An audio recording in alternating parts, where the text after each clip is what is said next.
This is ThedaNyree. This is Petra Sherbin Fox. And this is David Linson, and you're listening to For the Culture.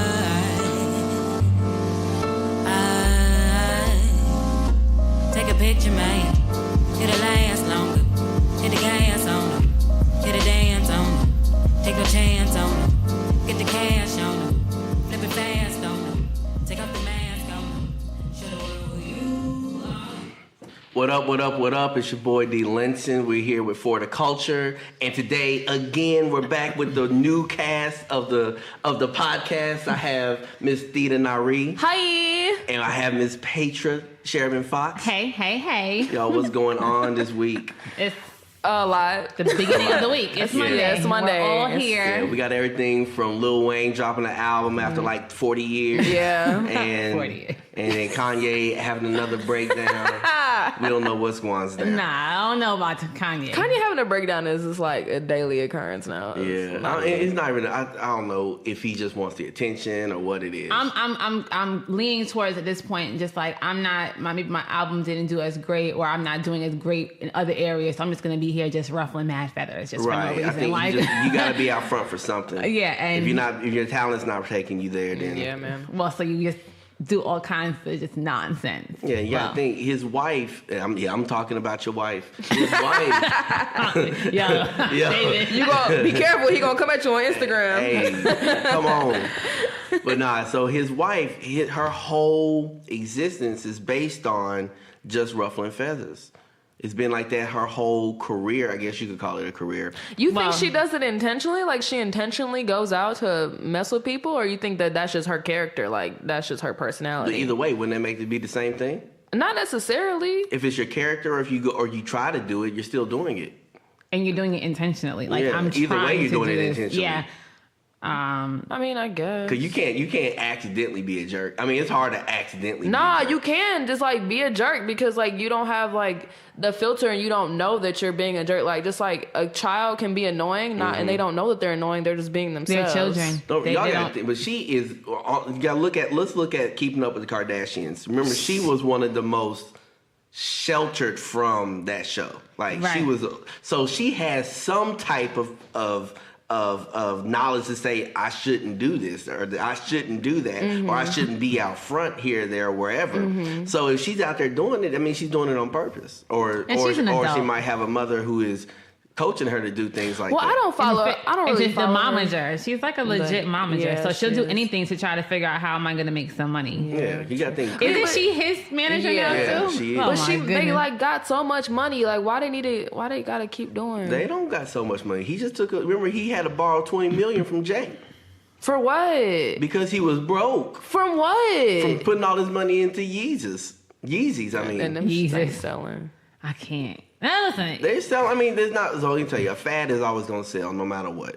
A fad is always going to be hot. Is he still doing clothes too with the whole man? He might as well get out of. He has $1 billion company. That's ridiculous. Yeah, he's made money on top of money. Adidas and him has hit the Very moon. close, yeah. Like he's good now. Did he pay Jay back? Yeah, I don't know. We don't know if he paid Jay back. That's a did question. you pay Jay back? Interesting. But then again, he gave $20 million out of his. Jay gave him $20 million out of his own pocket because the man was broke. And then he said it That's again. so sad. He remember even in his album, he had the I'm song. fresh the out song of he debt had in to he had the song to Kim, but he was saying that I messed up the money because he went on all the shows and everything. He was talking about this, that, and the third. They're talking about pulling her show. They're talking about pulling him His- off of yeah. everything. Oh, I didn't know about Yeah, that. when he was saying that slavery was a choice. Oh, Well, that's he- when all that happened. Yeah. Gotcha. and rightfully, I mean, people, Of course. you're gonna get a little backlash for Yeah, that. So, you should be But my trying to be question for mindful. him, well, not him, but her. Like, I always want to, like, I just wish I could be a fly on the wall in their house. Like, I just want to know the conversations that they have. Because if I was Kanye's wife, Jesus, the tongue lashings he would get from me. Because you going out here embarrassing us, saying these That's crazy consistent with his it's not behavior, though. embarrassing her though. She's not. She might not like all of it, but it's not embarrassing because she knows he's his own person. That's the thing about their relationship. He's his own person. She's her own person. They both do what they want to do outside of that, but the marriage is still the marriage. I respect that. I respect the fact that they got the marriage and they keep it tight, they keep it strong, and they're going to be together. They show true love. He messed up the money. Like I said, she stayed with him. All the other crap that he's still Kanye. You know he did something stupid. Period. I don't know. That's just He's consistently doing something. So stupid. you know, in that family dynamic, he's done something stupid, but she's still there. well, that's good for her, but it ain't gonna be me. I can't. My husband can't be out here having me looking stupid in public. Hey, listen. But it's not about her. Right. And the thing Because is that everything that she. Oh, go ahead. I'm sorry. No, I think husbands do things, wives do things that maybe the other one doesn't always Right. do or like. Right. And then, that's something that you guys address in private. I'm pretty sure they might have had some private conversations, but at the end of the day, she married him. Kanye West is known for just doing his own thing. It's consistent with his behavior. Right. It's been since the beginning of time. Yeah, so if you have a problem with true. who he is, you shouldn't have married That him. is very true. And don't forget, That's they so are true. not a celebrity couple. Period. And They're not a celebrity In couple? my mind, they're not. What are because, they? Because when I say celebrity couple, I'm talking about people who wouldn't exist without the other one there. Oh, yes. That's So, true. like, their couple, them being together is what makes them relevant almost. And look at when Demi Moore and Bruce Willis were married. They were a celebrity couple. Yeah. Everything they did was, no matter what they did, it was always looking back at the other person. Yeah. So if Bruce said something, what did Demi say about that? It's not like that with Kanye and Kim. They No, both 'cause do they their have own their own thing. thing, yeah. They know people know Kanye for Kanye. They might not like the Kim situation part of it, and the people know Kim for Kim. All those little 20-year-old and 18-year-old women who follow Kim Kardashian could care less about what Kanye's doing over here on the left-hand side. Yeah, because They are Kanye, completely separate. They're not really one big Like entity. Beyonce and Jay-Z were completely separate. Not anymore. Now they're one person. They are one individual at this point. And they've tied that together. So now you won't talk. Well, there's people, the Beehive still. They're gonna The talk about Beehive is Beyonce. still- They're gonna talk about Beyonce for Beyonce. Because Beyonce's still she's still relevant. I think she spent time, getting her career together because she was years behind Jay-Z and then Jay-Z was getting, he's established and he's at the point that he wants to be at. And now they both have made their own stamp and now we can come together because now having her is not going to make him better and having him is not going to make her better. Right, but my thing is when's the last time since Lemonade, I'm gonna say since Lemonade, have you seen Beyonce by herself? But When's the last time you see Jay by himself? Except for maybe the interview he did with Letterman. I think Beyonce was in the building. she's probably there better stay there. She probably in the dressing room and Blue was on the mic we need you to bring in camera 3 a little bit. I don't like the way it's showing up on my dad's That's forehead. funny. I think that's what happened. But you don't see them separated anymore. They are one entity. And now you can't talk really mass public. I'm not talking about the Beehive. Yeah. The mass public, you're not talking about Beyonce without talking about Jay-Z. But they spent a lot of time also keeping their marriage very secret. And I think I also played a part in it. They did wasn't a really, marriage. Secret or private? It wasn't a marriage. they were Married, but it wasn't a marriage. Well- They were out. Jay-Z was out doing his own thing.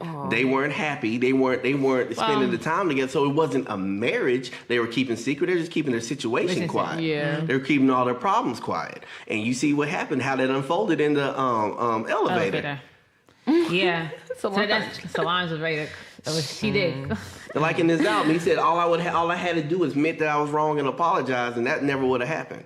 Right. So they kept their problems quiet. So the thing is that when now their marriage is I don't want to say public, but it's a lot more open than it was before. Yeah. Because they're in a lot better place. Right. And now they're able to speak about the times when they weren't in such a good place either. because they've addressed it, accepted it, and it seems like they've healed possibly and moved past it. Yeah, because like when my wife and I weren't in a good place, you wouldn't see us together. Yeah. You see her out somewhere, you'll see me out somewhere. I'll be at Walmart picking up some socks or something, and she's not there. Then might see us drive separately to church. We could be anywhere. It was different things. We weren't together because we weren't in a good place. Right. But now that we're in a good place, I'm not gonna say you don't only see us together, but you see us together a whole lot more than we did. Right. Yeah, that's true. Well, I guess, listen, Kanye West, whatever he got going on, like I said, I have a hard time, I'm trying to understand, what exactly is your motive? What are you trying to do? What is this? You have a MAGA hat on and a Colin Kaepernick shirt on. What are we doing here? But then I'm like, you know what? I can't be spending extra time trying to figure out what you got going on because you're trying to make us use all our brain cells trying to figure out what you got going on. I got too much other It's things. just like David said, just trying to remain relevant. That's all it is. It's all a gimmick. It's all a scheme at this point. Yeah, and my thing is this. Everyone who knows me knows that I am a Kanye fan. Mm-hmm. I've always been a Kanye fan. Kanye's College Dropout was my rap album. That was my rap album. But I've given up at this point on Kanye, the individual. I don't, and everybody knows who, with me arguing with me about this, that I've said, well, maybe he just couldn't get his information out right. Maybe he's doing this. And even now, I still believe that he is just trying to open some people's eyes. In his own way, he's trying to open some people's eyes to the fact that everybody's not the same. Nobody is cookie cutter. So he likes Trump, so he'll wear the MAGA hat. But I'm still for the black struggle, so I'll wear the Colin Kaepernick sweatshirt. And there's nothing wrong with you. Who says that you can't be both? I think that we have a hard time with being able to see exactly what his message is and where it lies because of the things that the president has said and the stances he's taken on certain things. And the fact that the one line that he said that I've said before that I stand in agreement with him is that, yes, we can choose to love. We can. Instead of hate, instead of being fearful, we can choose to love. But the thing is that the information that's being brought to us and how it's being presented to us, you can't help but formulate a certain kind of opinion. Right. And it's hard to not say, oh, well, this is kind of strange. And then it's like, okay, so you want to wear this hat and you want to wear this shirt, but it's like, but do you have an opinion at all? Because it makes me wonder, like, what is your stance on it? Because I find it hard to believe that you could say that I kind of stand firm on both of them. He has no political opinion. Well, that's consistent with what he's doing. Right. He said that he doesn't have much of a political. He doesn't know much of the policies that the president has put into place. He doesn't know much of his political stance, but he does know that he is like one of the most hated people right now, and he can relate to that. So he can relate to him on that level. Like, I'm not very liked either, so I'm gonna stand with this man because we have this in common. Yeah. Which is I hear you. I understand, but at the end of the day, when you put yourself out there, now you are showing that you're supporting this man. You should know about his policies and you should know about what he's standing on because you're now publicly supporting him. Outside of just saying, oh well, I understand how it feels not to be liked. You're not saying that you're also supporting this person, and that comes with a lot more baggage that he may not know, or he does know and doesn't care. Yeah, I think so. And I completely agree with that. But I also agree with the fact that with Kanye and what we were just talking about, because let's look at an individual, any individual in the world that you connect with because they're like you. So you came from a place and you built your own empire based on that. Or you've worked and you were hated all the way growing up, or you were loved actually, because don't forget, both men were loved the whole way through their whole lives until right now. And then that's the issue because hip hop was in love with both of them. But it's not like it happened overnight or out of nowhere. Like there has been a series of behaviors and actions that has created this for them. I don't think so. I think it was overnight. It was. I think overnight. After he disappeared. Or go ahead. Yeah, I think it was overnight. I think Kanye West had that like hiatus, right? And then he kind of. Well, he had the breakdown. His breakdown, right? And then after that, he was what? I think a year. He was like underground, and then he resurfaces with like erratic behavior. So essentially, it like I said, I think it was overnight for both of them. And the other person, it wasn't until the election, and that's when we got that craziness. But before that, there was no evidence of any issues. It wasn't until then that people started looking. Start right now. We were watching a football game yesterday, and all the candidates that are out there. Right now is the time where all the bad messages go out about candidates to try to stop you from voting for these candidates for everything, and that's what you saw during the whole football game. And I hated seeing it. It's so annoying. Yeah. And because I don't really care, and they reach so much. They reach so much. These campaigns get very, very, very like. And it's like, this is politics, though? Yeah, when he was 15 years old, he stole a candy bar from his cousin's house. Get out of here. On Halloween from the bowl on the... But he stole it. No, he didn't steal it. And that was like, what, 35 years ago? Are we really like... And then, well, we're talking about time, then you got to go to Kavanaugh. What do you think about that? Man, that whole situation is...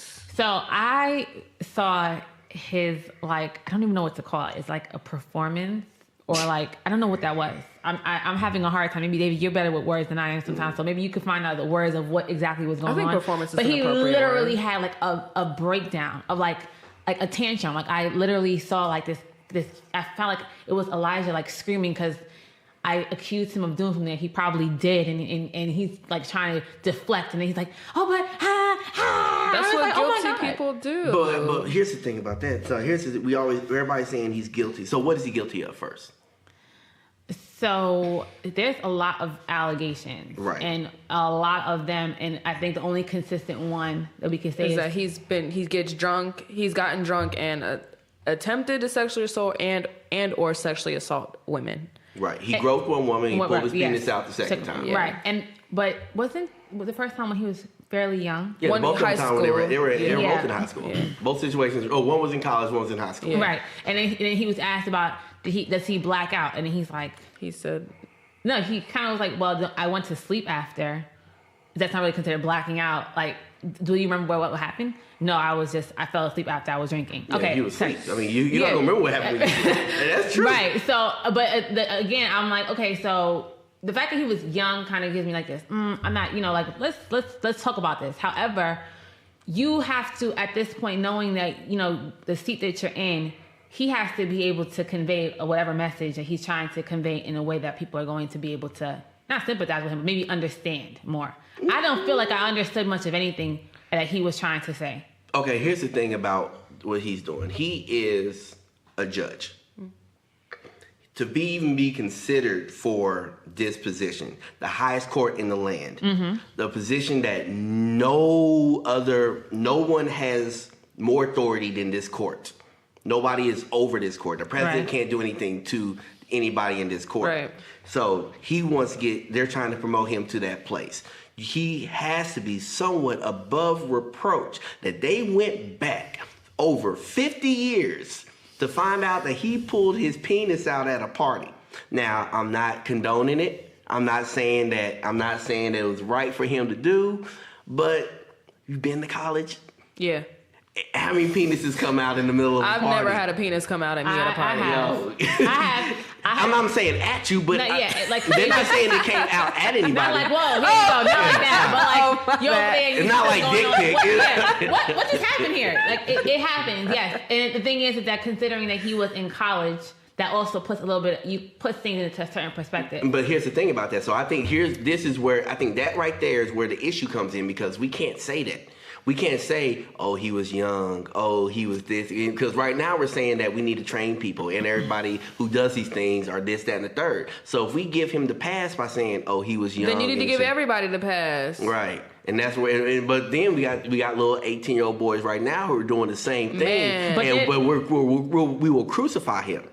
Now, right now that makes sense, but 50 years ago it wasn't the same. We weren't living in the same place. Right. So by him doing it back then, I don't get it. It sounds like I'm saying I get it, but I understand the situation. The culture was different. Right. So however many years ago it was that he was in college, there was no video phone to record whatever he did. Right. There probably wasn't somebody in the corner waiting to snap a picture of somebody doing something stupid. And the young woman or whomever it was that saw his genitals, they probably were embarrassed and didn't want to tell anybody about what happened. But that also happens with the whole, like, women not speaking about these things very Exactly. freely. But if that were to happen today, because of the way the culture is, because everyone has a smartphone, because everyone is like, oh, I got to go run and tell this kind of thing, I think that the cultures are different. I get what you're saying, David. What he did was, if he did it, is not okay. But I can understand what you're saying. But at the same time, we can't give people passes for things they did when they were young. And Why not? No, that's my question right there. Why If not? you break the law, you shouldn't get a pass. It's not about breaking the law. Now,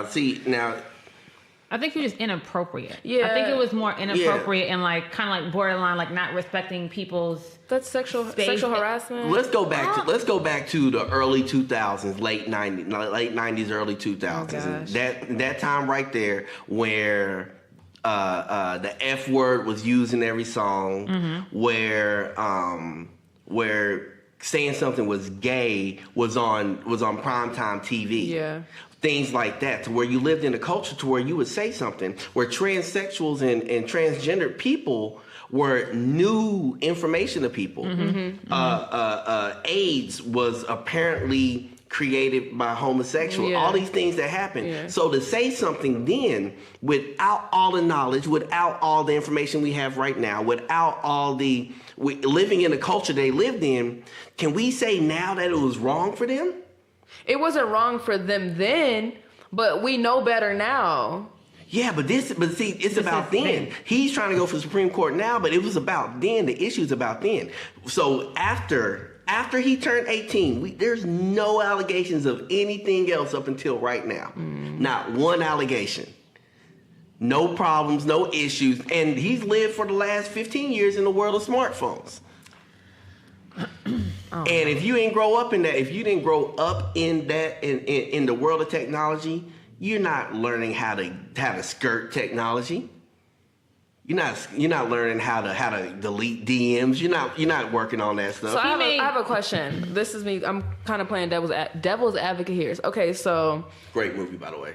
Oh, I've never seen this movie. Oh, you got to. All right. So I have received extremely unsolicited penis pictures from random people on various social media sites. So does that mean that because that's the culture right now, that whenever this person, let's say this person goes and tries to do something amazing with his life and becomes a public figure, does that mean that he gets a pass? If I speak up about it and say, hey, this person sent me this picture, I feel harassed, does that mean that he gets a pass because that's the culture, that's the environment? Well, did you speak about that when it happened? Was it harassment then and not because he's becoming a public figure?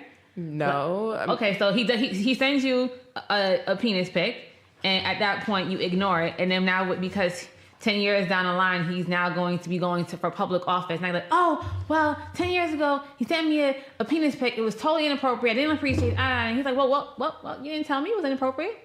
You never told me that you didn't like it. You kind of or maybe you ignored it. So now, is that acceptable?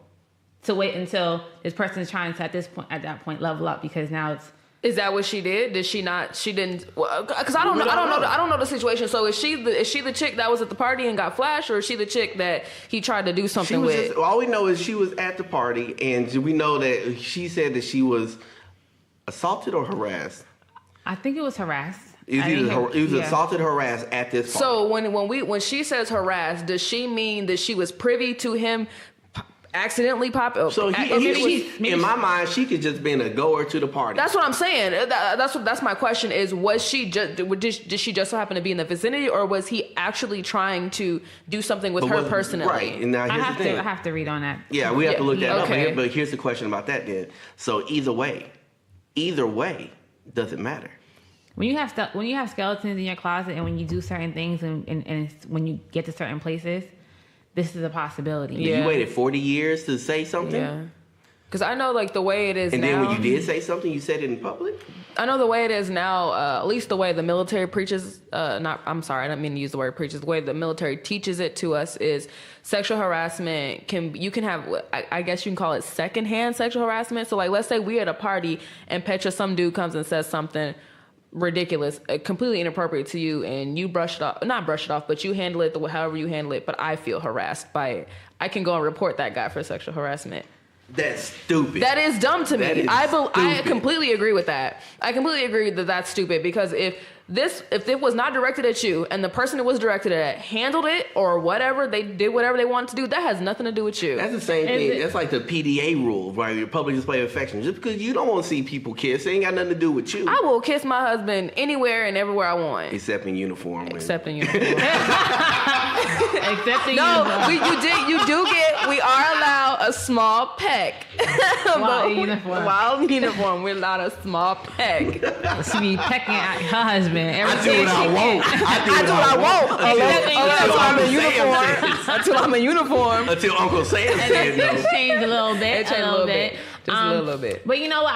Even with Kavanaugh, and then we have Bill Cosby, right? So he's going through something that's similar, I guess, in the sense that these allegations are over 30 years old.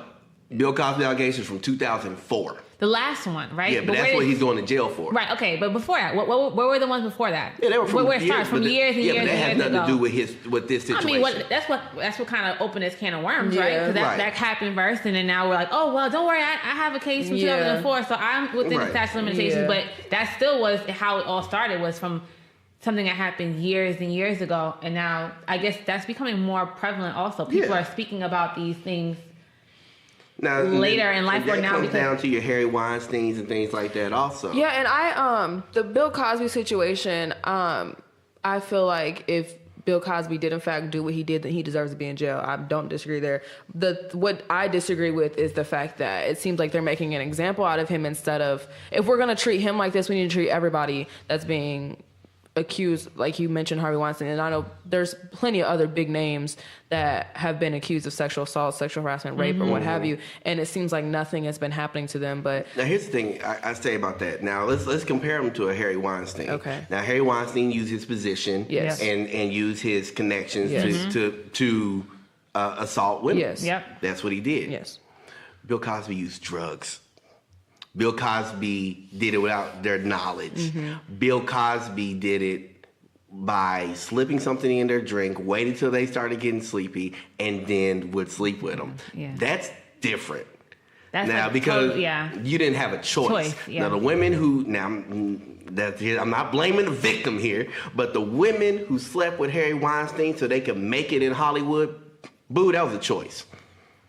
That was a choice. You didn't have to be in Hollywood. You could have gone work at the diner. You could have gone and sang. You could have sang somewhere else. You could have did something else. Now, it's your choice that you did it. Now, if that's your career and the path you want to go down and that was the door you went through to get there, okay. I don't look any less of you. You might feel bad about the situation, but again, it was your choice to do it. I can understand that it's like a double-edged sword, because it's like, you're stuck between a rock and a hard place, because if you have to sleep, live with the fact that you used your body to get somewhere else, but then you also have to acknowledge the fact that him putting you in that position was also wrong. That was completely wrong. It's very wrong. It was very, very wrong. But I don't. It's like, what do I do? Right. What do I do? Do I say anything, or do I just live with the fact that this is the choice? And I'm not saying that he wasn't wrong for what he did. I'm saying that as being put in jail for what he did, I can definitely see Bill Cosby going to jail before Harry Weinstein. Right. That's what I'm saying. Yeah. Okay. I'm not trying to blame the victim in either case, but it's also what the Bill Cosby drugged and raped these women. Like, if you do that, you get shanked in jail. I don't care. Hey. Yeah, Bill Cosby, I have a hard time with Bill Cosby, not because of what he did, because he deserves to be in jail, but we grew up watching the Bill Cosby show. You're like this part of our childhood, right? And then you make you do something so it's disgusting, terrible, right? And it's like, dang, I can't even watch these shows and be like, oh, happy about it. I grew up watching Bill Huxtable. I didn't want to go watching Bill Cosby. And that's how I see it.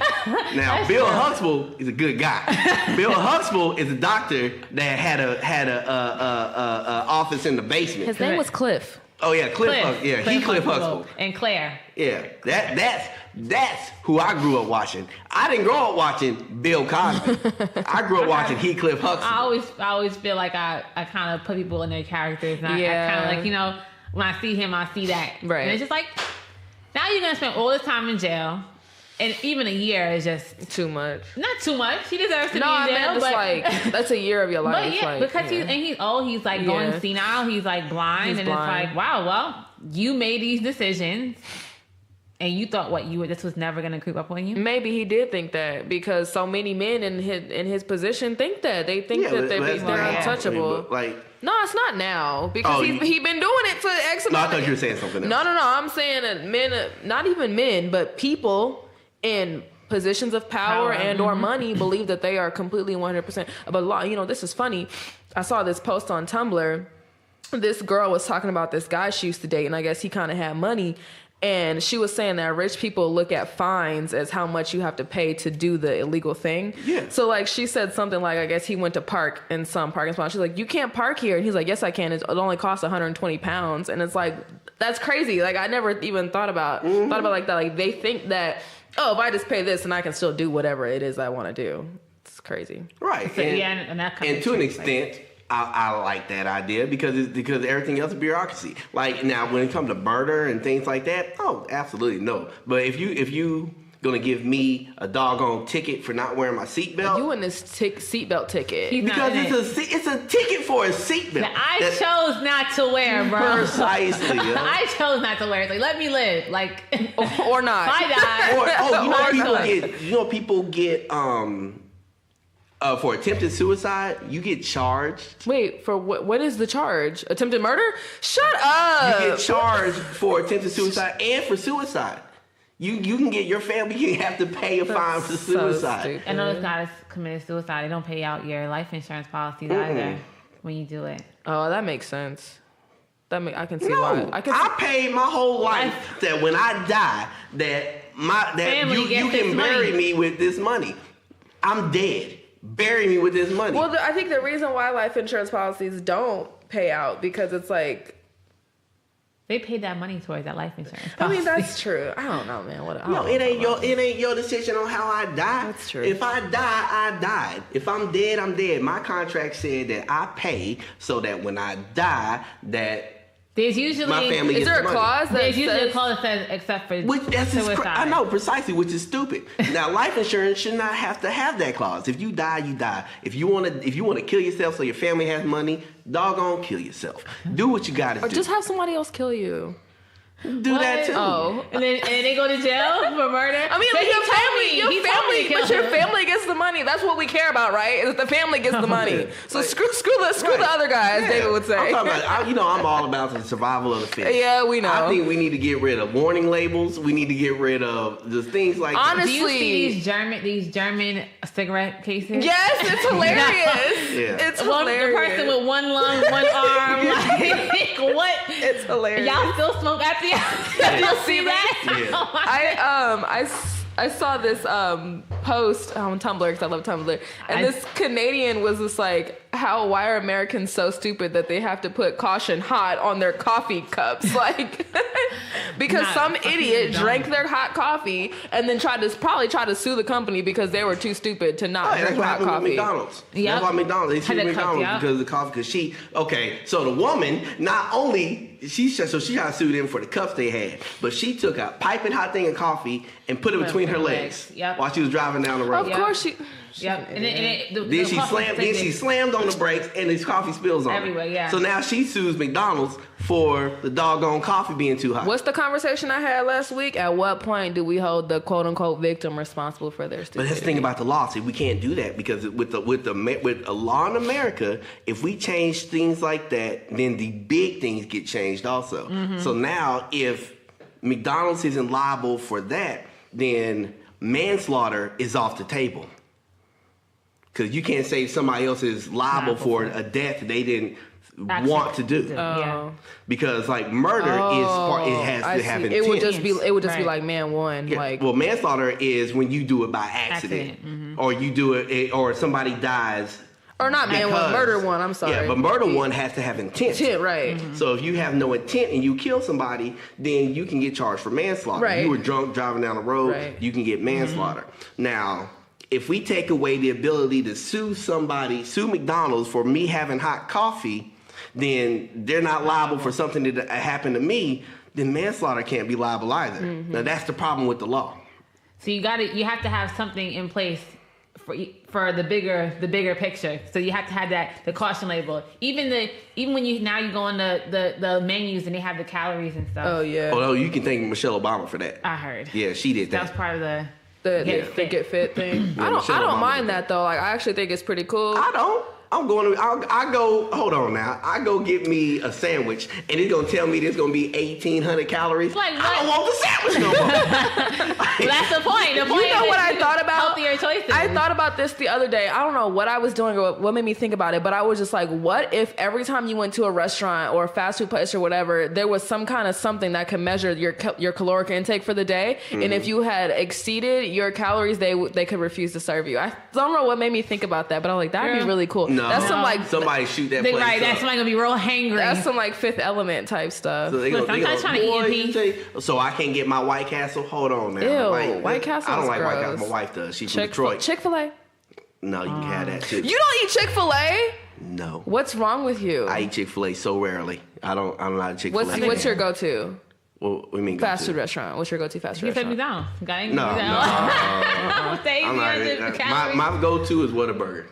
Oh, Whataburger is good. I've never heard of what. Like, That's calm like down, South calm down, New York.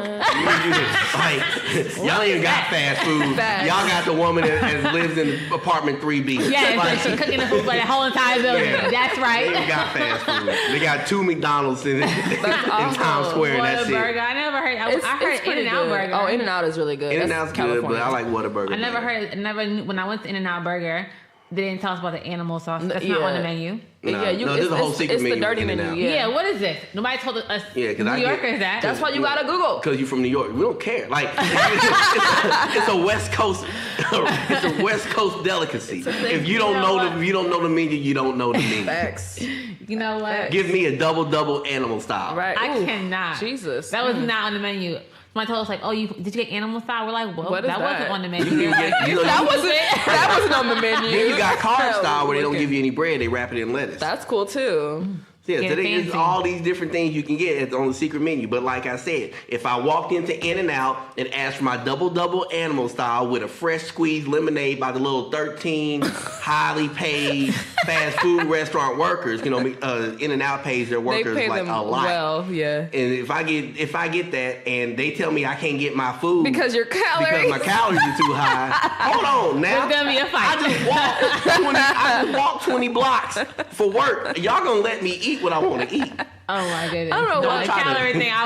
What made me think of. Oh, I think because I was in line at Charlie's and I was like, I wonder how many calories is this. I was like, wouldn't that be funny if they counted your calories for you? And but Charlie's has the calories on the thing. On this thing. Yeah, I wasn't. See, you weren't looking. See, because you didn't want to know. No, it's not that I didn't want to know. I don't want those calories. I didn't want to know. I'm in the gym right now. I don't need to know about nobody's Why calories. you keep calling me out about being in the gym, Petra? Cookies. You keep calling me. The funny thing is Charlie's got 3 sizes. Like, okay, we're talking small, regular, and like large or whatever. Yeah. Small, regular, and we eat for a week. I mean, that's what the size is. Like, you can eat that large for like 2 days. You know what? The large is very big. The funny thing is when they created those sizes is before they had the sizes, I would get Charlie's and I was like, I wish they had a smaller sandwich because this is too much. Yeah. Too much for me.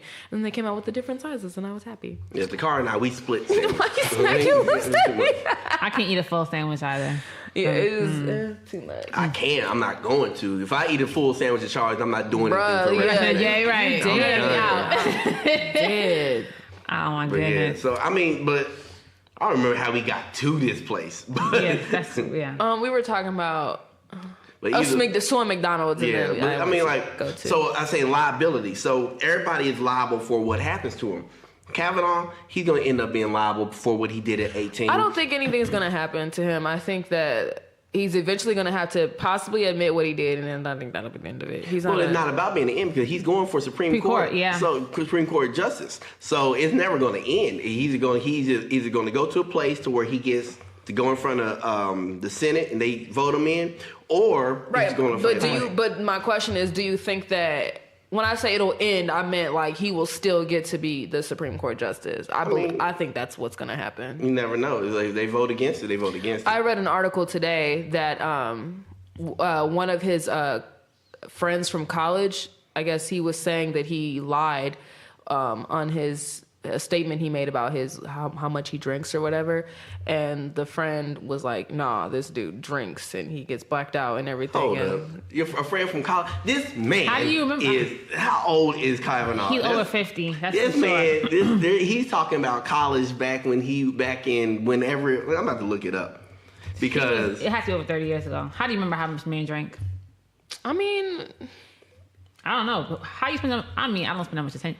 But I mean, there are some people that you just can't forget in some situations, some events that you just can't forget. Yeah, if you could always. I know for me specifically, I can remember at least 3 people I went to college with, at least 5 people I went to high school with. I can remember how they acted when they were drunk. How much do they drink right now? Oh, I don't know. I don't keep Precisely. I don't keep in touch with those people. It's not about what happened when he was 18. What's he drinking now? No, but that's what they're talking about right now is what happened when he was 18. Right, but I'm saying my thing is this. I don't think it matters. But the dude's point is he lied under oath. That's what matters. He was trying to say. I guess it matters because he's saying that he was drunk when this happened, right? And that they're trying to basically create some kind of a consistent behavior. Yes. Does he drink now as a person? Like, they're just trying to figure out what his patterns are. But yeah.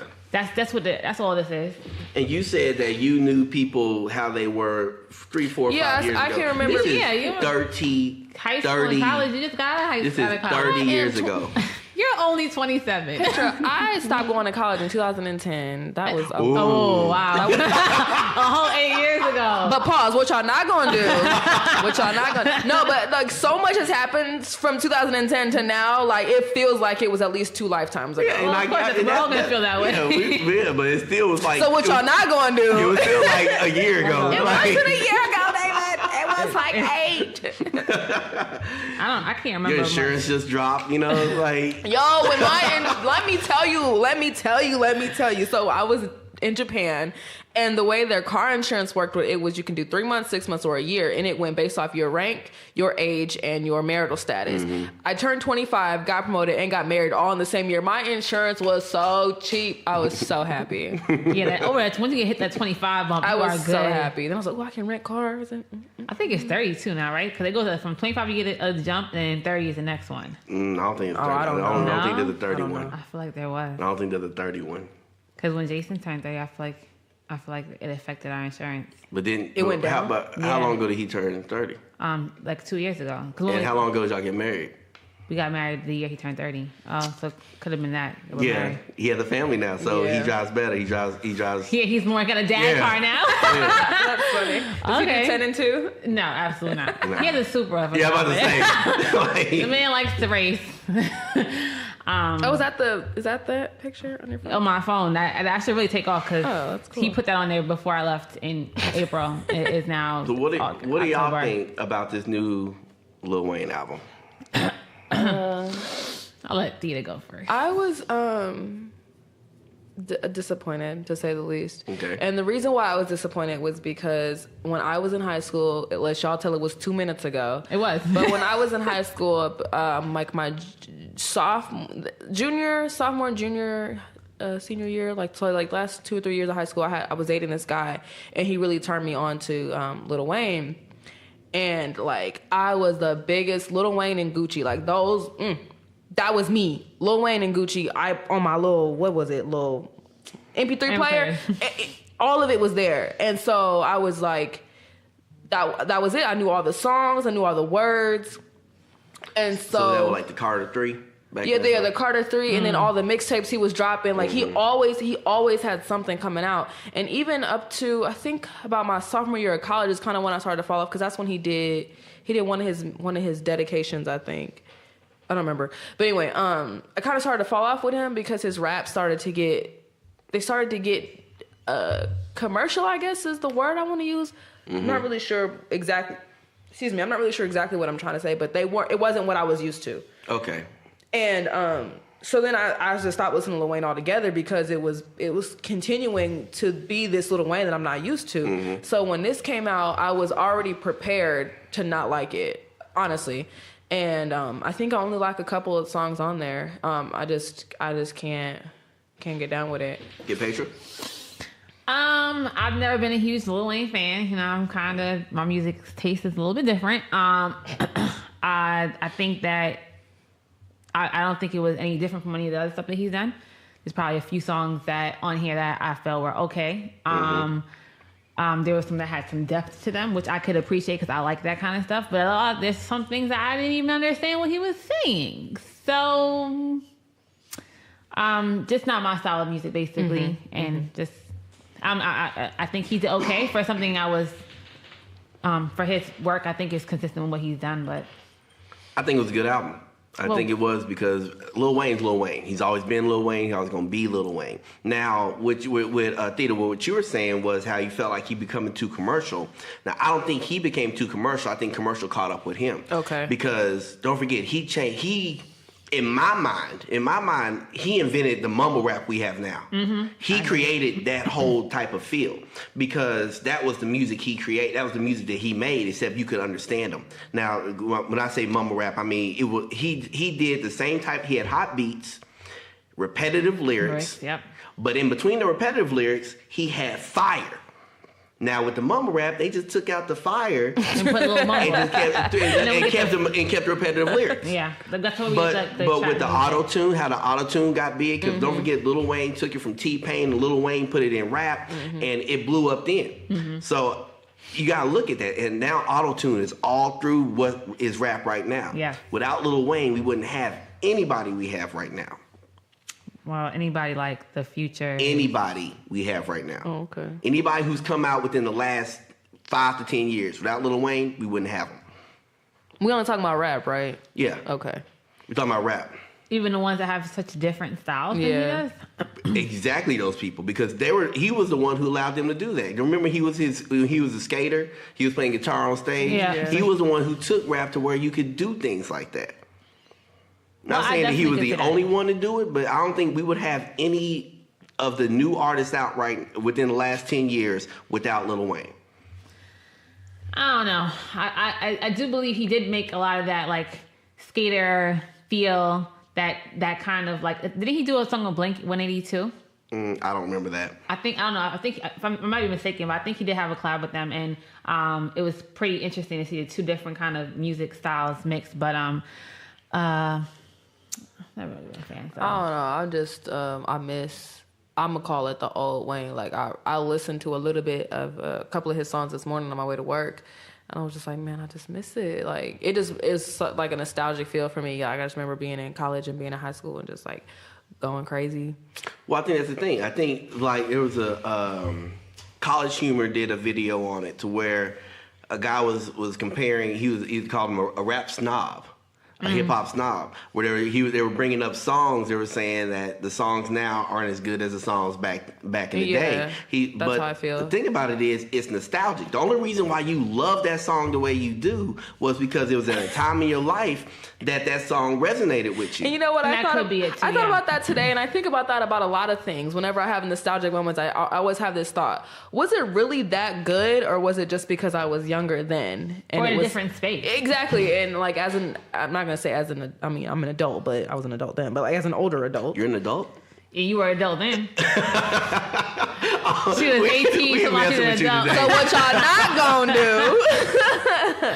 Yes, people, I'm an adult.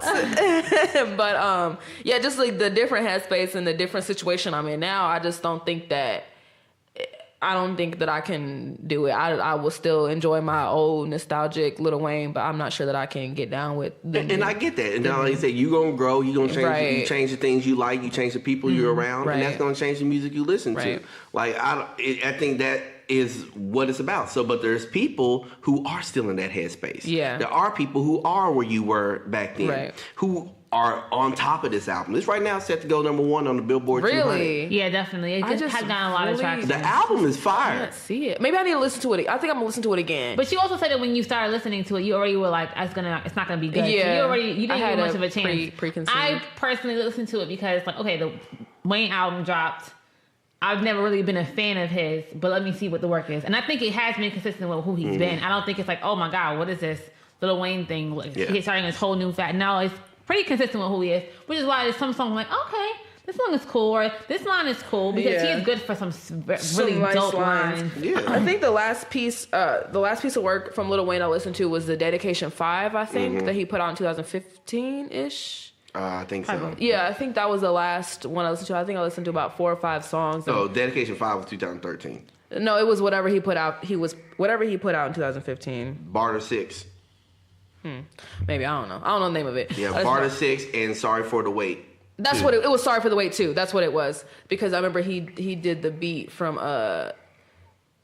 you guessed it, you was right. Whatever the name of that song is, I remember he sampled that one. But yeah, I didn't like that one either. I listened to about maybe half of it, and I was like, yeah, no, this ain't the same Wayne. Like I said, I think it is the same Wayne. You're the same I'm not the same me. It's New Year, not him. New Year. It's New Year, new me. Just kidding. Just kidding. New phone, who that? But yeah, I think it's a dope album. There's some tracks on it that are hot.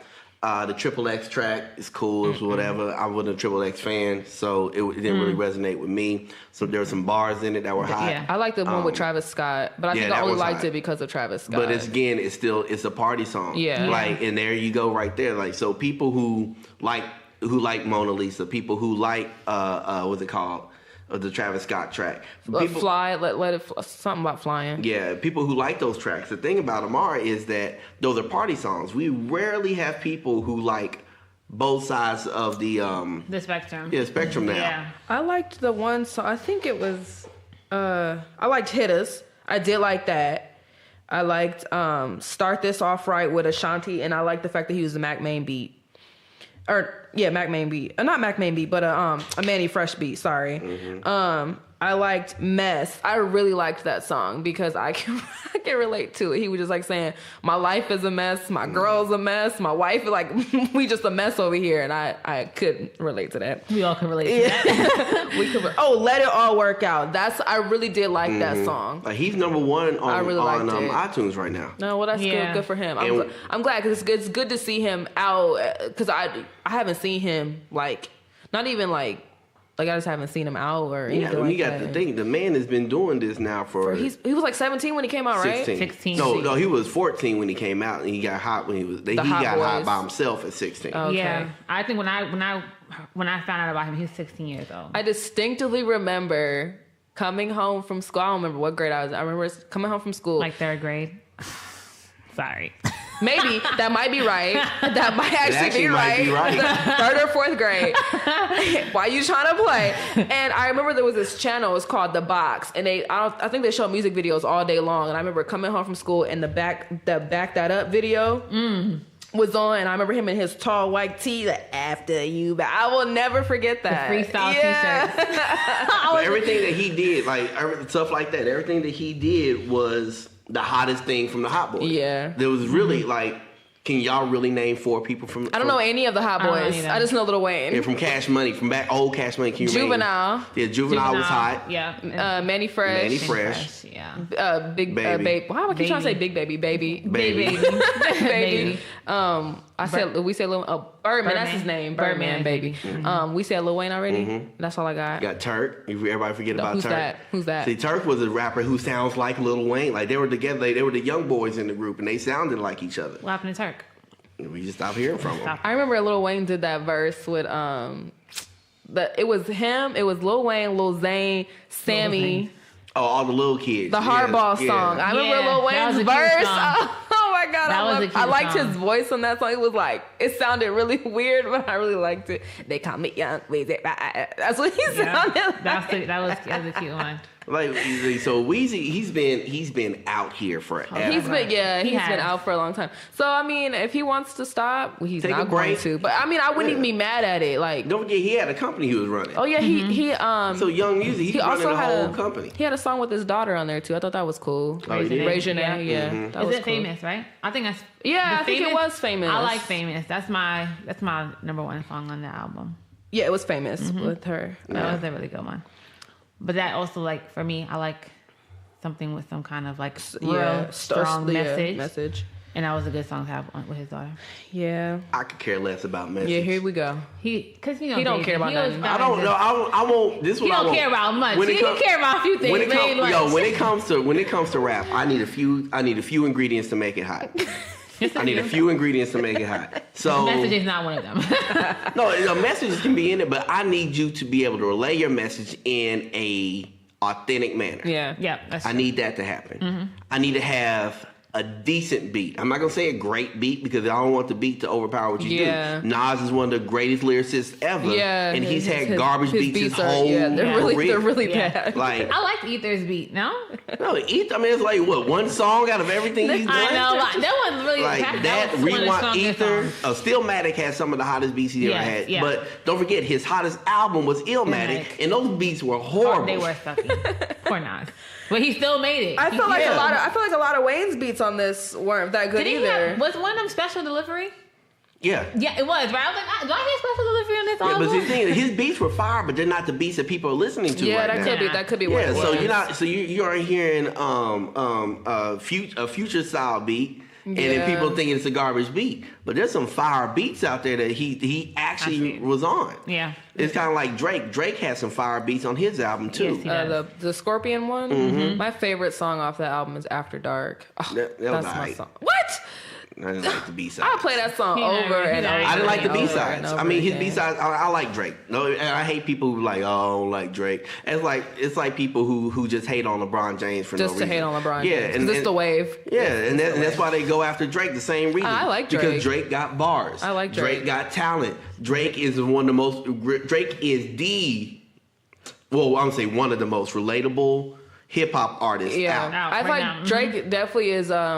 He has the star quality. He is. I would say is what we would call the entire package. Yeah. Like I really like Drake. Yeah. I remember him on Degrassi. I didn't watch that show. I didn't know anything about Degrassi I didn't know. until I watched did. It was, I think, on Disney. And he had a pretty it came cool... on Noggin. Are you sure? Yeah, Oh, yes, yeah, because we didn't have that channel. I know. Was it Noggin? Came on. What came on? What? Noggin. Noggin. What is a Noggin? It was a spin-off Nickelodeon channel. Yeah, it's a So Nickelodeon Nickelodeon channel. had a whole bunch of channels, but they was only if you had Like the good Nick cable. Jr., Nick... We had all the, They we had had all the Nickelodeon- channels. My mom Nickelodeon worked at the Games cable Force. company. That was my favorite We had channel. all the channels. I never heard of Yeah, Degrassi. it was called Noggin. Like, I didn't hear about Degrassi until I knew who Drake was, and then my little sister's like, "Oh, that's the kid that was on Degrassi." I'm like, In a "What's wheelchair. a Degrassi?" I've been whispering in Hulu's ear trying to get them to get Degrassi on Hulu. Oh yeah, and Golden Girls and Living Single. You're welcome. I did that. We're gonna let that. I whispered in Hulu's ear and was like, "Hey, Hulu, you think you can get Golden Girls?" And they're like, "Yep." You think you get Living Single? And they were like, "Yep." So I've asked for Degrassi, so we'll wait and see. You're welcome. Degrassi was a pretty cool show, though. That's how I found out about Drake, and I think Drake is okay too. You think he's okay? Why do you think he's okay? Like, I think he's okay. lyrically, he's one of the best rappers out here. I think he is talented. One of the most talented amongst what we got going on here. Yo, she hating hard. Like, she trying not to hate, but she hating No. hard. You know, I'm not like a diehard Drake fan. You ain't gotta be a diehard Drake fan I like to say some he's of good. his. I'm not saying he's not good. I'm saying for me, he's okay. Drake just makes me laugh. Like, I can't take him serious either. He's kind of like goofy. no, not that I can't take him seriously, but just like he just makes me laugh. Like his he just did a video for the Kiki. Do you love me? Nice. Well, no, not nice. What's the name of that song? In My Feelings. There you go. Okay, Like, Kiki, do you love me? I couldn't think of the name of the song. I like the video for that was just like he was playing. Like I just feel like he's like. What's the word? I'm like, it's like a kind of like a satire kind of thing because like this song like blew up the entire world, and so he's like playing with that like. Yeah, because he know it wasn't his thing because that song was a throwaway. Right, That song that's was a throwaway exactly what it till- was. It was till just what's like the name got on. Was it it was just- DC Young? Who was it? Shiggy. No. It was Shiggy. Yeah, and then Because it when blew I up. first heard it, I was like, because I listened to the album and I was like, what is this? And then my husband pulled up playing it and I was like, why are you playing that trash song? And the next thing I know, it's everywhere. And I'm like, wait, what happened? And A dance happened. Then I heard about the Shiggy thing. There's a dance from Lil Wayne's album out right now, I think. For They're gonna what make- they're gonna make- song? Uproar. How can you? I don't These even remember kids what make that up song. dances for everything. I don't I'll tell you remember that's that one thing. song. These kids are very. The dancing has changed. The way that people do dancing and things are like it's Oh changed my now. goodness! You see Because, Elijah. I'm like, Elijah, what are you doing? Yeah. That's the newest dance. I don't even try. This is the dance I do in the car. people can't see you right now. Y'all see me You're on the over here radio. trying to I'm doing the like shoulder bop. This is what I do in the car. But I like the shoot because it's stupid. What's the shoot? Shoot. Yeah, that's what Shoot, Elijah it's like you like does. pump. It's like a I'm fist like pump. Elijah. But it's stupid, and You can kick your leg at the you same can time. you can and shoot at you can scoop. shoot at the bottom too. Yeah. The thing is this, Stupid. like back to Lil Wayne.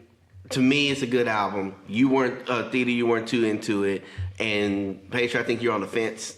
I'm like, this is his work. Yeah, you're apathetic. You're apathetic towards it. Yeah. You don't really have a way one way or the other. Yeah. And will it go down to one of his greatest works ever? Absolutely not. But it works for him. It works in this space that we're in because I think really what happened is Eminem screwed him over.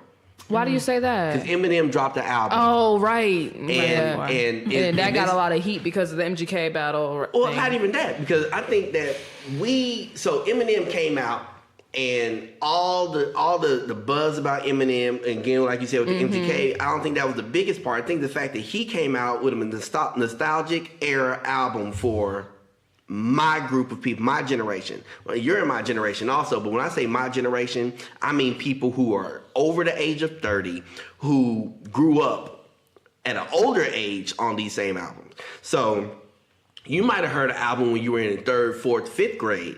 I was into the same album when I was in graduating high school, and I was becoming a man. Now I'm going off into the things that I needed to do. Yeah. So my reminiscence, when I reminisce about those times, than it's me. different than Yeah, you. of course. Like you were still getting Capri Suns out the refrigerator when I'm sitting here paying car insurance. Why are you? Listening to the same y'all Lil are Wayne coming album. at me, y'all. That you finally got For with me. your own money. So for me, I think what happened was Eminem dropped, and then everybody's like, "Oh, we got this nostalgic album. It's a good album." Some people didn't like it. Then Wayne comes out with this album, like, "Oh, we just got Eminem. Yeah, Like, we don't need you right now, yo. Like, you can hold on to it." And I think that's the problem right now because everybody's just dropping albums. Yeah, like You gotta give people a little bit of time to marinate. Yeah.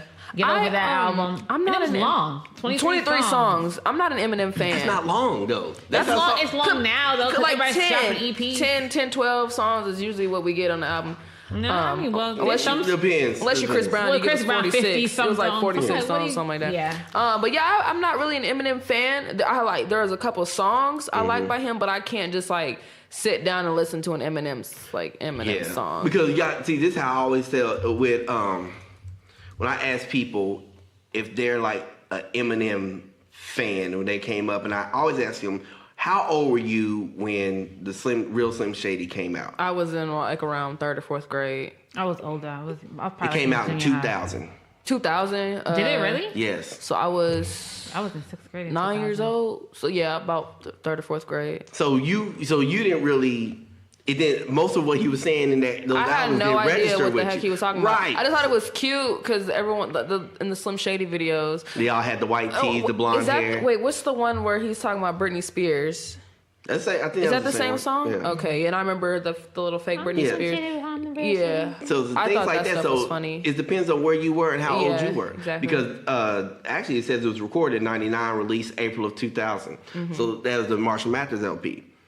And it's crazy that since I'm older, I have more of a nostalgic feel for Eminem. Of course. To where my dad might have somebody else that he has, like they think that would be a hot album that came Right. out. And that's just how it is. Like he might have some of the 80s rappers and Right. things like that. It's Right. it wasn't for me. That you're not feeling. Right. Well, you can't really. That wasn't your time. My for me, I remember you asked Petra what her rap album was. Mm-hmm. I don't know if we can call this a rap album, but for me, it was the Miseducation of Lauryn Hill. Yeah, it's not a rap album. I know, but it was it was for me. So I remember He's a hearing hater. it, David. No, it's not a rap album. Throw that it's orange CD out the window. I did. I threw it out 3 times. It's I not like a that rap album, but it was an album that was It a resonated changer. with Yeah, you. it was a changer for me. So the first time I remember hearing Lauryn Hill was staying with my brother's dad on the weekends. He would come pick us up, and he lived in this apartment complex, and there would be this person that I don't know who it was. They lived out, and they would be blasting their music. And all I remember is, well, this isn't on her album, but I remember hearing "Ready or Not," "Here I Come," it like loud, and that was the first time I ever heard Lauryn Hill. And then when her album came out, I don't even know when it came out, but my brother ended up buying it as when we were teenagers. He ended up buying the album, the CD, I should say. He ended up buying it. And I was like, yo, let me listen to it. And so I listened to it a little bit, but I was a teenager, so I wasn't really feeling it. And then I listened to it again, like around 1920, and I was like, this is magic. So the first time you heard it, it was already out like 8 years. Yeah. Yeah. Then the second time you heard it, it was out like 20 years. Yeah. yeah. And I get that. But I'm not, and that wasn't even a dig on you. Like You were I'm just always saying, digging at that me, wasn't a but it's dig. cool. No, I'm just saying because like That's what I listened It to means today. I have it on my phone as well. It means different, and then I put it on my phone just maybe 5 years ago, and it meant something else to me. So this album, to me, it grows with me because every song on there, I feel like it hits me at different stages of my life. So that album to me will always be right here. That's my heart. I'm pointing at y'all. It's my heart, guy. That album will always be near and dear to me because I feel like it's an album that can grow with me. right.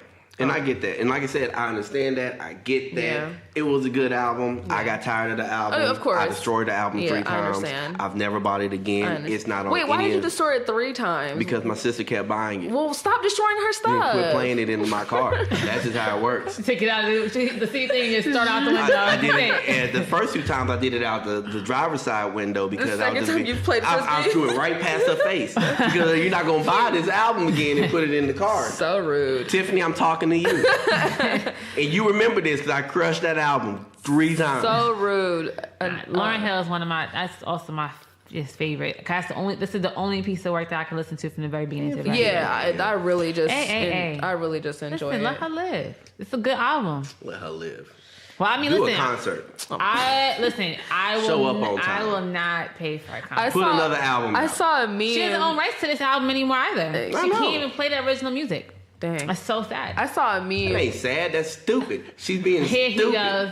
Listen. Yes, she was being stupid, but it's still sad for me. It puts her on the same level as R. Kelly, being stupid. He don't own the album. He don't own his rights either. I don't want to talk about R. Kelly. Just being he couldn't read the contract. That's why. Anyway, I saw this meme about Lauryn Hill. It was right around when Aretha Franklin passed. So it was like a week after her funeral. And it was like Lauryn Hill just showed up to the funeral.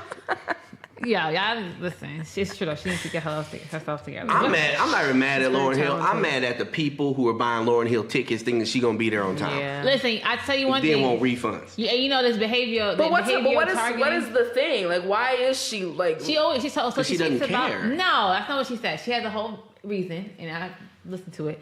If her spirit is not aligned, she waits till her spirit. And sit your tail at home and performing. You can't be in service. If you cannot be in the service. Time to get in the mood. You know what? I'm gonna call my boss. Like, my spirit is not aligned. I can't come to work today. And then I hear she doesn't refund. So that even adds insult to injury. Listen, I would love to go to one of her shows, but I would not pay for it, even if it's €30, dollars, pounds, whatever, because she's having an international tour. I have not heard good things about it. Even. You know. Oh yeah, I think I did some research and it was like she didn't show up. Why are people still doing research? Why are people still paying for this? Y'all got the album. She don't even sound the same anymore. She don't even sound like that anymore. Y'all gonna see this weed head on stage just with her dreads ain't even locked up right. She look dirty. Y'all still gonna have her on stage singing these old songs. Why are we doing this to ourselves? Why are you going in? I'm going to love Lauryn Hill from 1998. Yeah. That's the Lauryn Hill I'm going to love. I'm going to love Lauryn Hill from Sister Act 2. Singing at the doggone church. That's the Lauryn Hill I'm going to love. That's how I feel about artists. Like, I love me some Michael Jackson. I love me some Michael Jackson. But when he was doing that This Is It tour, I watched the documentary and I was like, he didn't have no business doing that. Because you don't think so? No, Why? Because he didn't sound the same. He didn't move the same. Like, it just. Well, he was 55 years old. Exactly. That's what I'm saying. But his legacy, I liked This Is It. But I did too. The Temptations is still. I like This Is It too. But Right. I just feel like I don't feel like you should put that strain on yourself. I'm learning about you. See, what you like to do is you want the music now to be the same music you felt. Then. Yes. So that's not possible. I know it's not. So stop playing with my emotions. So you quit trying to go to concerts then. You need to stick to CDs. Actually, we're going to get you some cassette tapes. That's what we're going to do. Yes, please. I don't know if you ever seen a cassette tape. Cassette tape. Don't play me, David. Do not play me. You've been coming for me all day. It's not my fault I was born in 1991. I know what cassettes look. Y'all was talking about cassette tape. And the funny thing is, I used to listen to the What You're Looking For tape over and over and over again. I would fall asleep listening to it, and I would wake up and flip it over. What you looking for? What you looking for? Kirk Franklin. Oh, okay.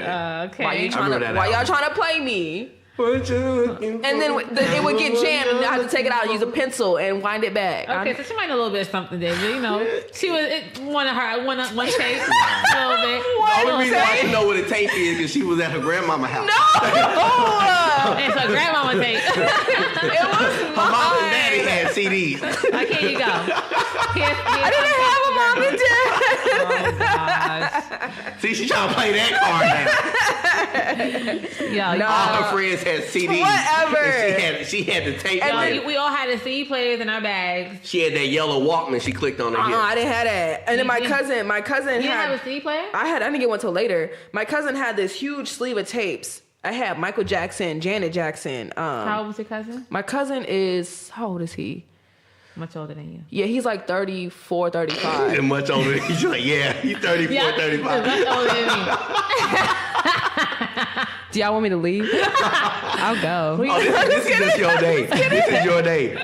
Patriots Day is coming. Oh, good. I'm gonna be ready for that. I'm gonna be ready for that. With all boys. But yeah, my cousin, he had this sleeve of tapes and he gave it to my brother. And I guess he had a boombox too that he gave to my brother. This is when we first moved to Ohio. So we moved from California to Ohio. I didn't really mention this on my episode, but we moved from California to Ohio to live with our great grandma because our grandma got diagnosed with cancer. So we moved there with just a suitcase, like thinking we just gonna be here for a couple months, and it didn't work out that way. So we didn't really have much. So he's like, giving my brother all his old stuff and his old clothes and whatever. So he just had this boombox and he had all these tapes, and my brother would just sit in his room for hours just listening to these tapes over and over again. And eventually I got into it. And so I know what tapes look like. We had a VCR, we had cassette tapes. That's the same situation.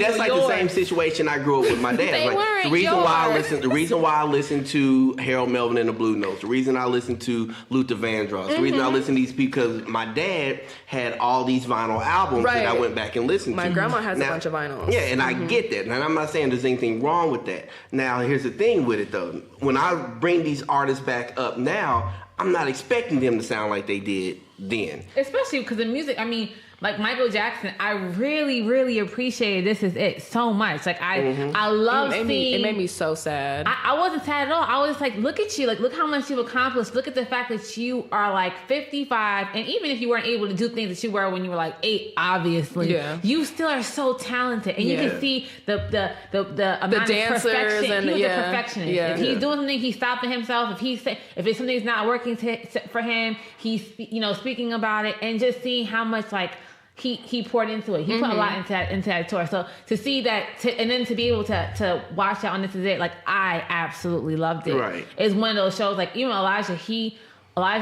was younger and he would dance Michael Jackson all the time. He would run around moonwalking and all kinds of stuff. And again, like, but for me, I enjoy seeing people like mature past that particular state and still be able to put on that music. 'Cause a lot of times you've grown past it because you said music like Mary J. Blige, for instance. She had a whole bunch of angry and she's albums. past that. And then the one she was making happy albums, people were like, "What is this? What is this? Yeah, we don't like Happy Mary. We want Depressed Mary." So I like Mary J. Blige. I think she was able to, I guess for women mostly, but she was able to really put like when you're going through something, you had that Share My World's album, or you had those albums. Mary J is a staple in our community. Now she will always be a talented person. When's she gonna learn how to dance though? She don't have to. She doesn't have to dance. I saw her in concert. Let me tell you something. She diddy bop up and down that stage. And she was fine with it. And even like her stylist, I don't like how she dresses. She can't dress. That's the fact is that she is still. That's one of those albums, that's or one of the artists that she went through so much different things, and you can appreciate so much of it. I've never been a Mary J fan. Like I never liked any of her real. I don't think she was a really great singer. I think that she could sing, but she wasn't a great singer. There's so many great singers out there. But I feel for the hood. She held it down. Yeah. Like she held it down for the hood when she was on that crack. She was still out there singing. Yeah. Her and KC got crackhead lullabies to each other, and I get Here that. He goes. Like. Here he goes. I respect what is a crackhead lullaby? Yo, you didn't see the live when they were on live on MTV? No, on the Unplugged? I didn't see that. Yo, when you get a chance, go back and watch that. They're singing a crackhead lullaby to each other, and you can see it. They involved with that song. Like weren't they like together? Yeah. Wasn't he abused her, right? Yeah, and they were both on that crack. They were they were drug abusers. Jesus. They just like Whitney and Bobby. They're both on that crack. Let Whitney tell us she didn't smoke crack because she switched to ever smoke crack. Whitney introduced it to Bobby. So is that the truth? Were you there? Were you there? It's in her memoir. It's not in memoir. It's in her memoir. I'm about to say memoir. I don't know what I'm thinking. It's in her in every biography I've ever read. Mm-hmm. She has this persona of being this sweet little angel. It don't matter. She was hood. Y'all forget that Whitney was from the hood. She was from the hood. Bobby was a little punk boy. Like he was like don't forget he was in I can't even think of the name of the group. The group. Right Oh my gosh, I almost said New Edition. New Edition. I almost said immature. Yeah. So he was with them as a child. He might have been loudmouth and bad, but he wasn't out there doing crap. I mean, hey, Whitney came You in a act little like later. she was 10 years old doing crack. No, she didn't come out at 10 years old. Though. I know, she came but out grown. I'm just saying. She was already. She had the pipe. She was like 18, right? Yeah, and she got discovered at a gas station, and I bet she had the crack pipe in the back. Shut up, she didn't. While she was pumping the gas. She didn't. Yo, those addictions it gets a little crazy. And then and look how her daughter died. That's so sad. So sad. Anyways, It's very sad. but yeah, it is. It sucks. But Whitney Houston's another one. Her music was amazing. Her music was amazing. It was amazing. She had a great voice, but listen, people have their vices. So, Yeah, they do. Everybody, I think you said it before, like some people are like so smart in certain areas, or they have like, They have to lack something somewhere else. So yeah, and addiction, I feel like a lot of times, a lot of people in these situations, because Whitney Houston came from, her mom was a singer, her aunt was a singer. She, you come from all of that. Also, a lot of expectations. She was, singing in the choir in the church, and she was supposed to be following in their footsteps. And I think Dionne Warwick is her voice is amazing. Yeah, Dionne Warwick's voice is amazing. So it's like that's a lot, and some people don't really know how to deal with all that kind of stuff. But in any event. And we always try to give these passes to these people because they have a talent. Facts. And because Gerard Carmichael, the boy, the actor who had his TV show. Yes, now he writes for Rail, the TV show. Okay. So he's a writer on that show now. And so he had this stand-up to where he said that talent trumps morals. Yeah, it does. Because you can do whatever you want if you're talented. Because no matter what happens, but R. Kelly got his album coming out. Yeah. Until now, recently, R. Kelly, no matter what you heard about R. Kelly and everything, you were still going to get that Ignition 2 when it came out. You were still dancing to it at the club. Still stepping in the name of love. You know what I'm saying? So talent trumps morals. Yeah. I think that's for, I personally have a hard time supporting somebody who has been like convicted of something. That's me personally, right? Because R. Kelly, wasn't he married to Aaliyah? She was 15. No, okay. Now here's the thing about that. Now I had something to say about that. Yeah. Now him being married to a 15-year-old. Now my grandmother got married when she was 15 to a man that was 9 years older than her. Yeah, but that was. Go ahead. But that was what? That was ages ago. Don't play. But that was what? By saying something like that, you're about to. What you're about to say, that was a different time and a different place. Yeah, no. But it's not. But the thing is, okay, so I know my grandparents have a wide age between them. My grandmother wasn't 15 though, and I think that as you get older and you realize this is a child, like she was a child. Yeah, you know what I'm saying? But then the thing is that so he didn't just marry her. Now he has been publicly accused of doing all kinds of just ridiculous stuff I get that too, but here's my thing: where's the proof? Now I'm not advocating for R. Kelly. I'm not saying that he did nothing wrong because he probably did. He's probably done so many different wrong things. But wasn't he caught on camera pissing on somebody? Yeah. A little girl. But the girl they said the girl they said it was in the camera said it wasn't her.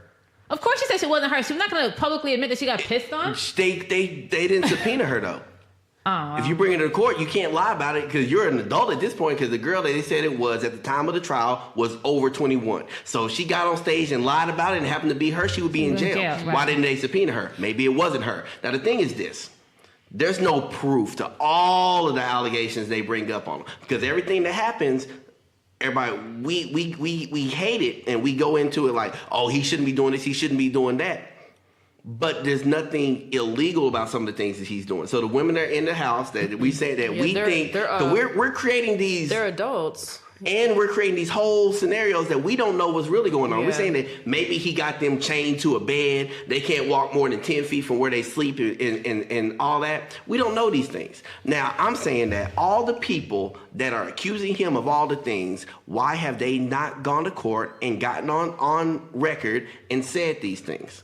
And I think there was something else also with the fact that these women are still entertaining R. Kelly after all of the accusations have already been circulating. So that also, the thing is that, I don't know, some things, again, I personally, it has to be somebody's convicted of something for me to like, okay, I just really can't fool with you because me kind of supporting you, I'm questioning my own my own morals. But hearsay, I can't say, I'm not going to mess with you because of what people have said or what people are trying to do, because at the end of the day, people are going to lie as well. Right. And I'm not sure what R. Kelly's stories are a little bit weak, like just weird to me. And the one thing is, it's consistently been going on for years and years. However, there have been it hasn't went past just allegations. And all the stories you hear, so this is what, and like brainwashing, but these are like women that are like 21, 22, 23 years old. Right. How are you being brainwashed by somebody who's been consistently accused of brainwashing? Right.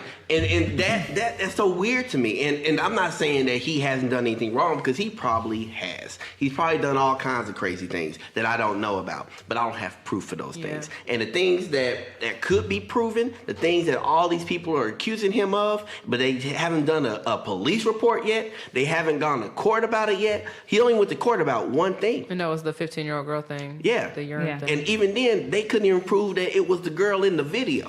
There's a possibility that if this whole sex slave house thing, if this is real and the women aren't coming forward or whatever, it could be a possibility that they either signed a non-disclosure agreement or he's paying them off. Yo, non-disclosure. No, if they're signing non-disclosure agreements, and you can't get mad at R. They Kelly got no money. I mean, if they're in these real situations, they have no money. They're broke anyway. Right. A non-disclosure won't send you to jail. A non-disclosure is gonna make you have to get sued and have to pay. You're right. And they don't what? have How any they money. pay?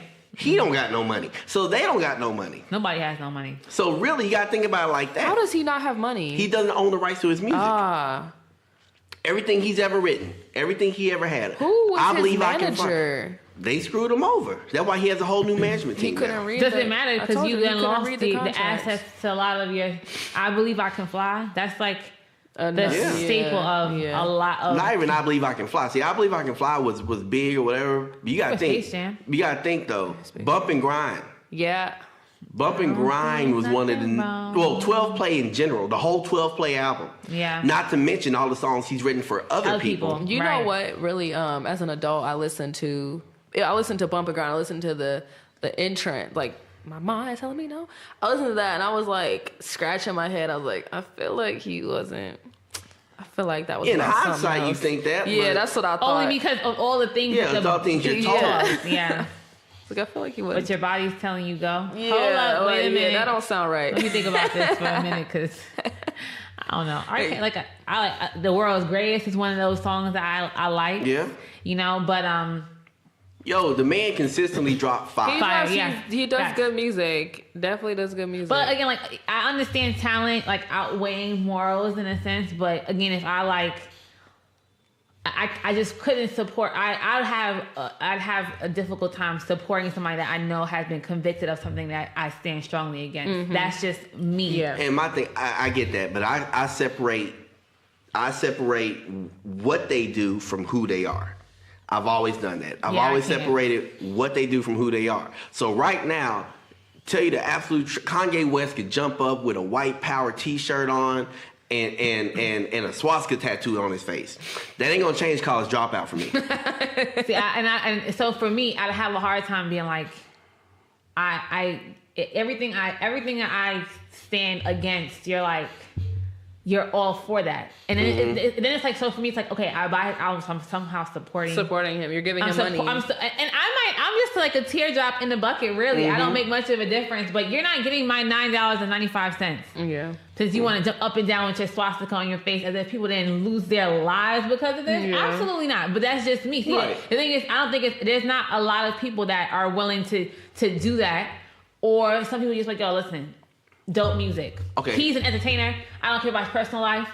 Music is dope. That's it. Here's the question then. We were talking about it earlier. We were saying that if a person says something, let's go with comedians. Comedians back in the day where, like we were saying, all the culture was different, and they said something that was homophobic, transphobic, or gender or anti-feminist, they say things like that at the time was in the culture and was said everywhere. If a comedian says something then, should we judge them for it now?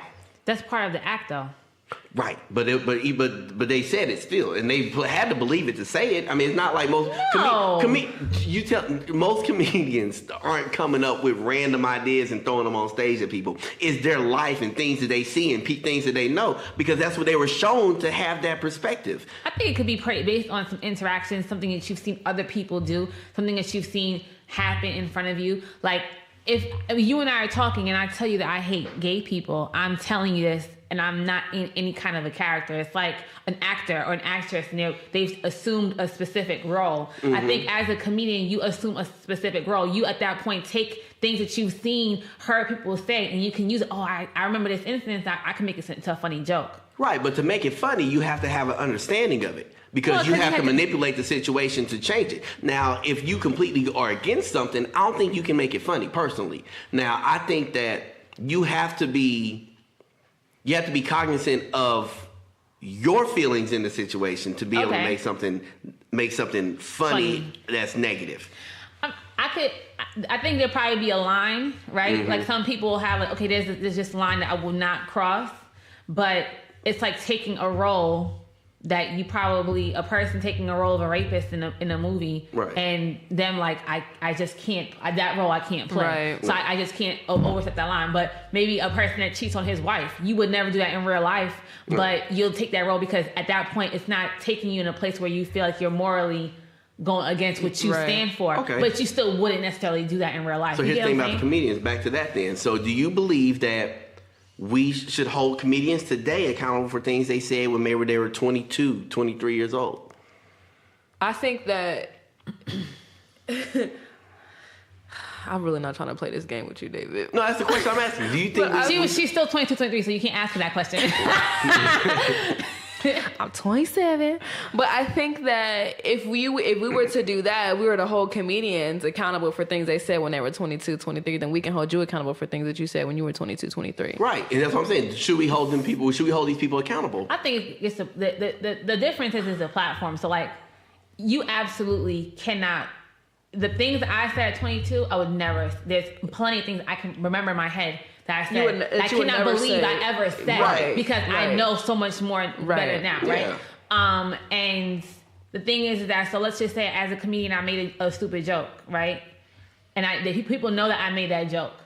At that point, it's an opportunity for me to say, yo, listen, I ain't know much of anything at the time, so don't hold that against me. Because at that platform, you're also able... But that's you saying that, but I'm not saying what you should say. I'm saying other people, not you, should other people hold you accountable for what you said, period? Yes or no? I think yes to an extent. Like, yes, you should be held accountable for what you do.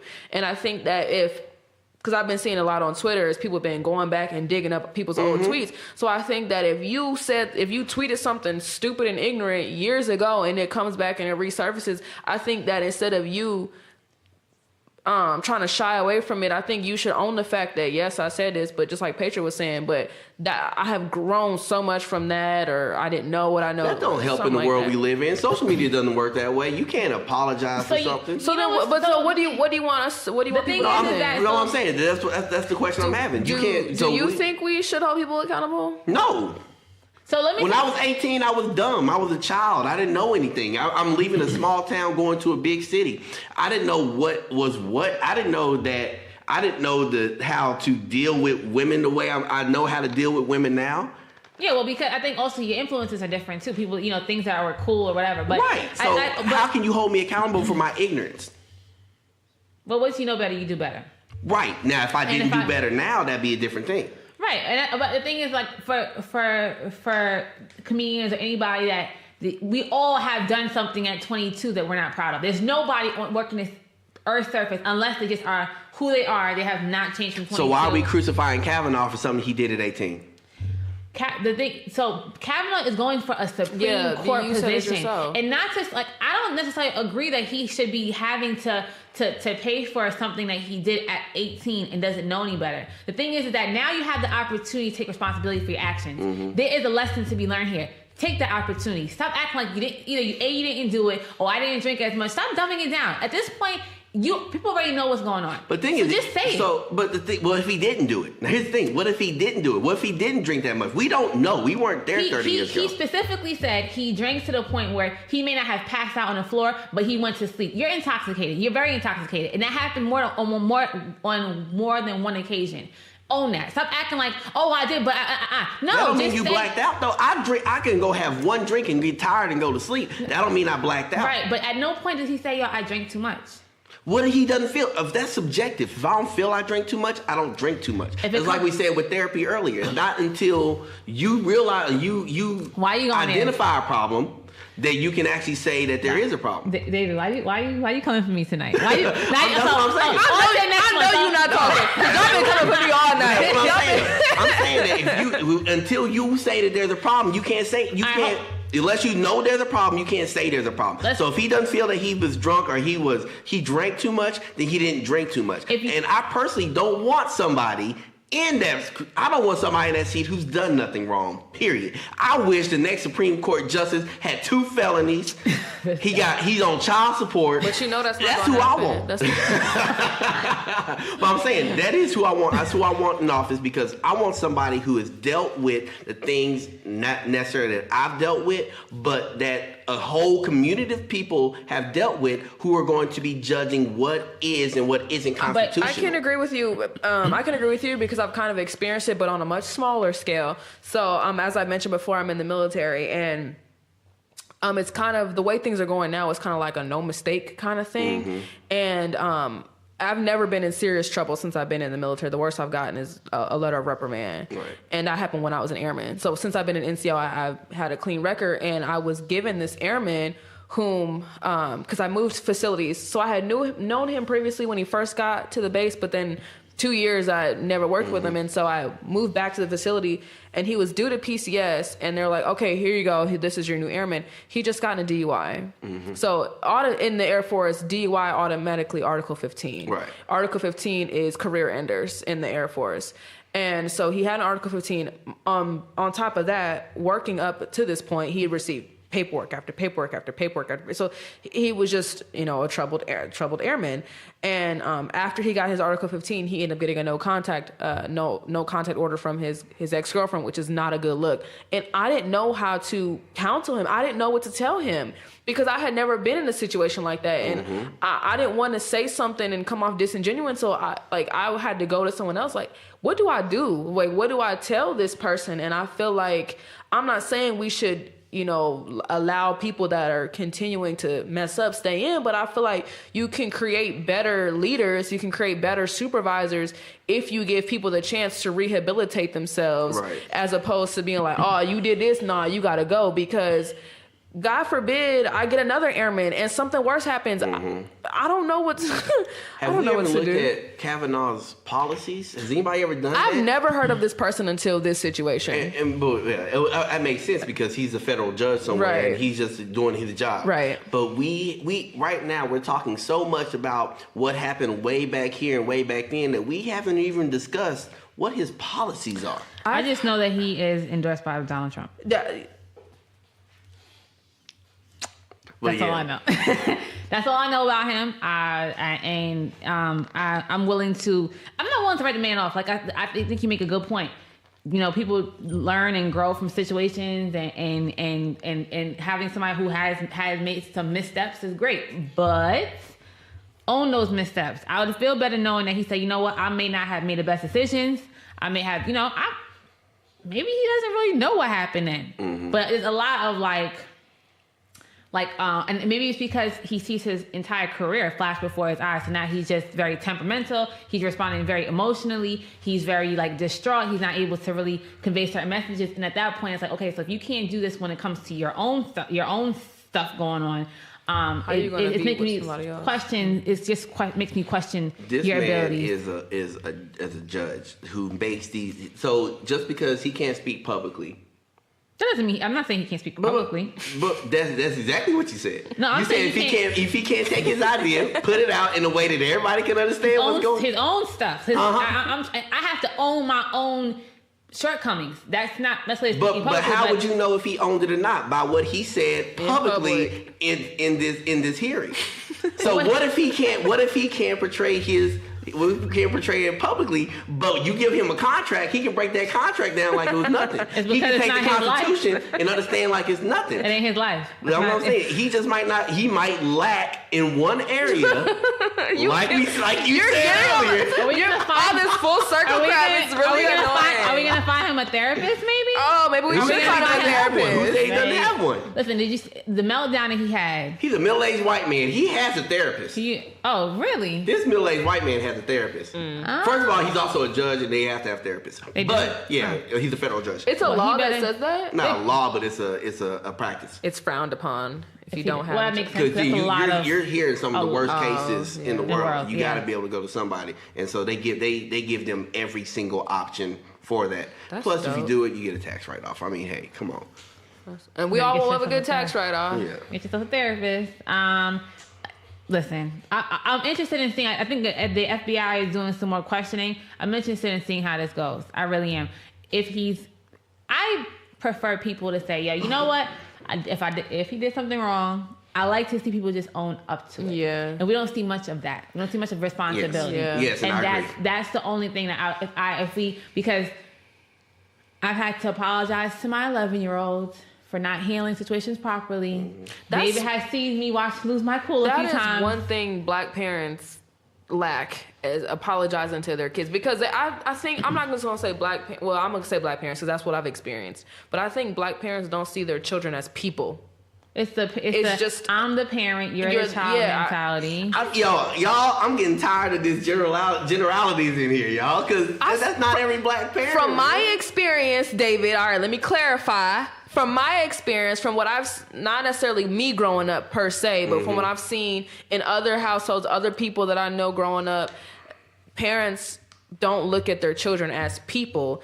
They're looked at as what? I'm not sure. But I don't think that some parents really understand the way you talk to your child, the way you treat your child affects them when they grown. It affects the way they interact with other people. It affects the way they view love. It's crazy.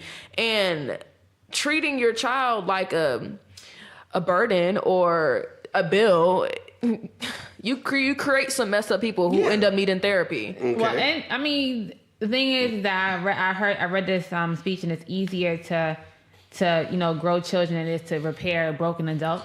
And that's a fact. But so my mom, I was speaking from experience. My mom is like, I said what I said, and I said it because I said it, and don't ask me no questions because I'm a parent, you're a child. And so my mom broke my arm, and she never apologized to me. But what she did do was she wrote me a little card in my book bag, and it had this bear. I think I still have it. I think I was in 4th grade, and it was like a bear hugging the whole world, and it said, I love you, like the whole world. And then it was another time that my mom told me something, and then she wrote gave me another card. So I have these 2 cards still to this day. And, as I started going to therapy, I realized those were her apologies. Right? Yeah. But you don't realize as a kid, right, what that is, because you didn't say sorry. You broke my arm. You made me feel like it was my fault that you broke my arm. Right. And then I grew up just not being able to understand like just dynamics in relationships, because my upbringing wasn't very traditional. Like my dad had a girlfriend, my mom, whatever. So it was just kind of like, there was just whatever tradition that we had, it was just our thing, right? So that leads me to my point why I believe mental health, especially in our community, because David, you maybe have been brought up perfect, amazing. and that doesn't mean your parents were perfect. I wasn't brought up perfect. No, your parents might not have been perfect, but you may have had certain, some foundation that's instilled in you that has taught you that it's okay to cry. It's okay to, for us to sit down and have conversations. But there are families out there that will tell you, if I ask my mom a question, or she'll tell me, stay in a child's place. Where I'm hearing these things in school. So now my mom's not answering these questions. So now I'm hearing it from school, and they don't have their information is not correct, right? Like our peers are not able to tell us about sex. Right. They just tell us what they hear off TV, they know about, or what they heard from about music or whatever. So we have to normalize these conversations and these just and us kind of supporting our youth, because then we become adults that cannot express themselves. Mm-hmm. And I think again it comes down to an individual and it comes down to a person, because we want to say parent, but an introvert is going to be an introvert. Is going to be an introvert. Mm-hmm. They're going to explain things to their child the way they can. If they aren't great at speaking, even like there's some introverts, even in front of their kids, they don't like to speak, and there's people like that, and so there's nothing that they can do with that. But does that mean that we don't teach our children how to speak? Because then it's like we take But you don't know how, so how can you teach it? And that's why you go to therapy, because you have to at that point recognize areas that you need to learn. Like, I know right now that I lack patience, right? Mm-hmm. I don't have great patience when it comes to my son. I spent one night literally screaming at him until midnight because I felt like he wasn't giving enough effort. And David knows me. I'm very passionate when it comes to my son. And I'm passionate with him because it's been me and him for a long time. Yeah. Yes, we have Jason. Yes, we have a whole family dynamic, but he's just so special to me. Right. And I will pour into him. And do I think that screaming at him until midnight really was a good, showing how much I care about him? No. So I break down crying at this point. I'm apologizing to him because I'm losing my cool. Mm-hmm. And at that point, I have to sit down and I have to say, Petra, you have to get yourself together. You obviously didn't mean any harm. He knows, because I'm very open with Elijah. I'm sorry, that was wrong. There was nothing that you did. That was on me. So I need to be able to say, okay, I need to fix this. So now I figured out ways that will minimize my anxiety, because what happens is all of it is a trigger of anxiety. My anxiety is high. Yeah. My emotions are flowing. Your thoughts get going. And my thoughts get going. Yeah. I'm thinking about my 20-year-old son in jail because of the mistake I made. Yeah. Mm-hmm. And now I have at that point placed all of my fears on and transgressions onto him, an 11-year-old black boy. Mm-hmm. Mm-hmm. And I wasn't fair. Mm-hmm. So again, I'm at this point, I know my anxiety is high. I recognize chaos makes me very jittery. So what do? I literally purge my entire house.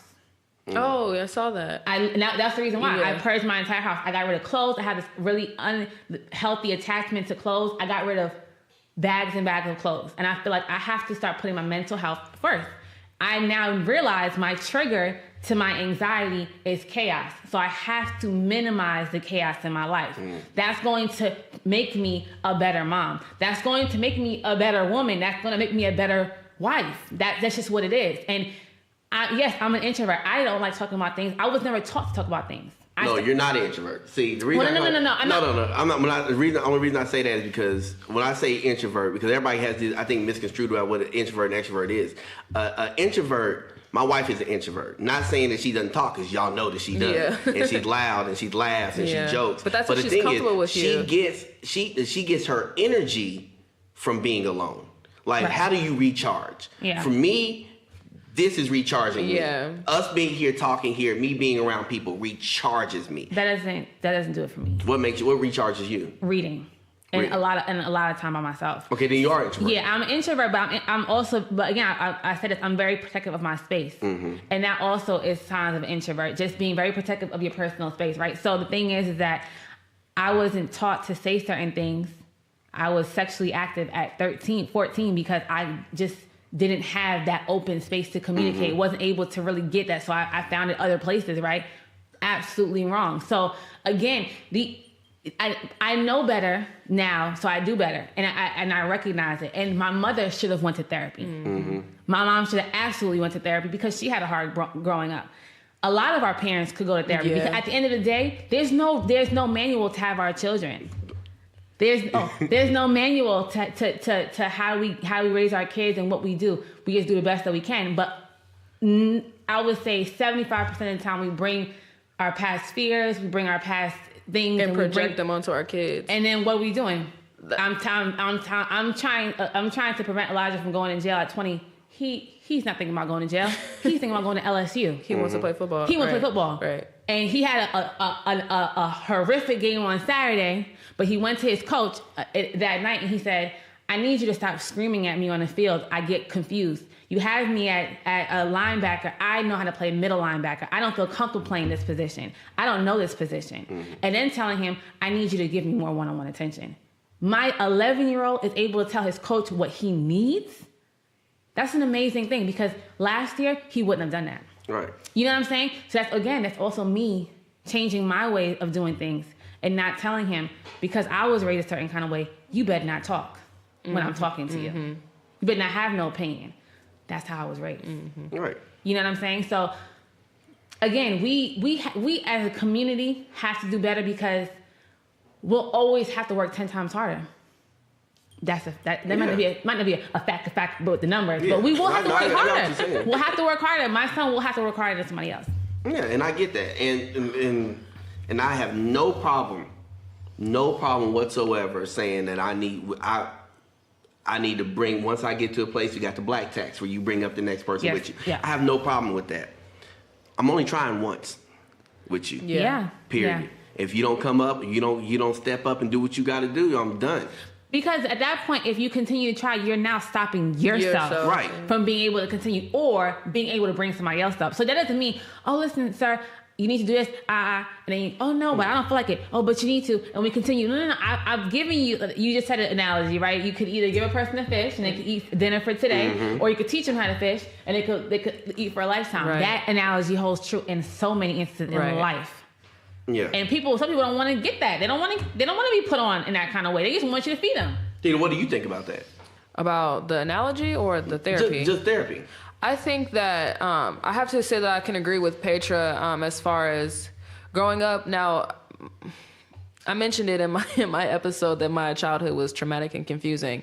Now, because my childhood was split between two different parenting styles. So from when I was born up until age 9, I was raised by my grandma, and then from age 9 until I was an adult, I was raised by my great grandmother. So my grandma was my mom's mom, and like I mentioned earlier, I don't know if I mentioned it on here, I believe that she suffered from bipolar disorder, possibly a personality disorder, and she was a compulsive liar.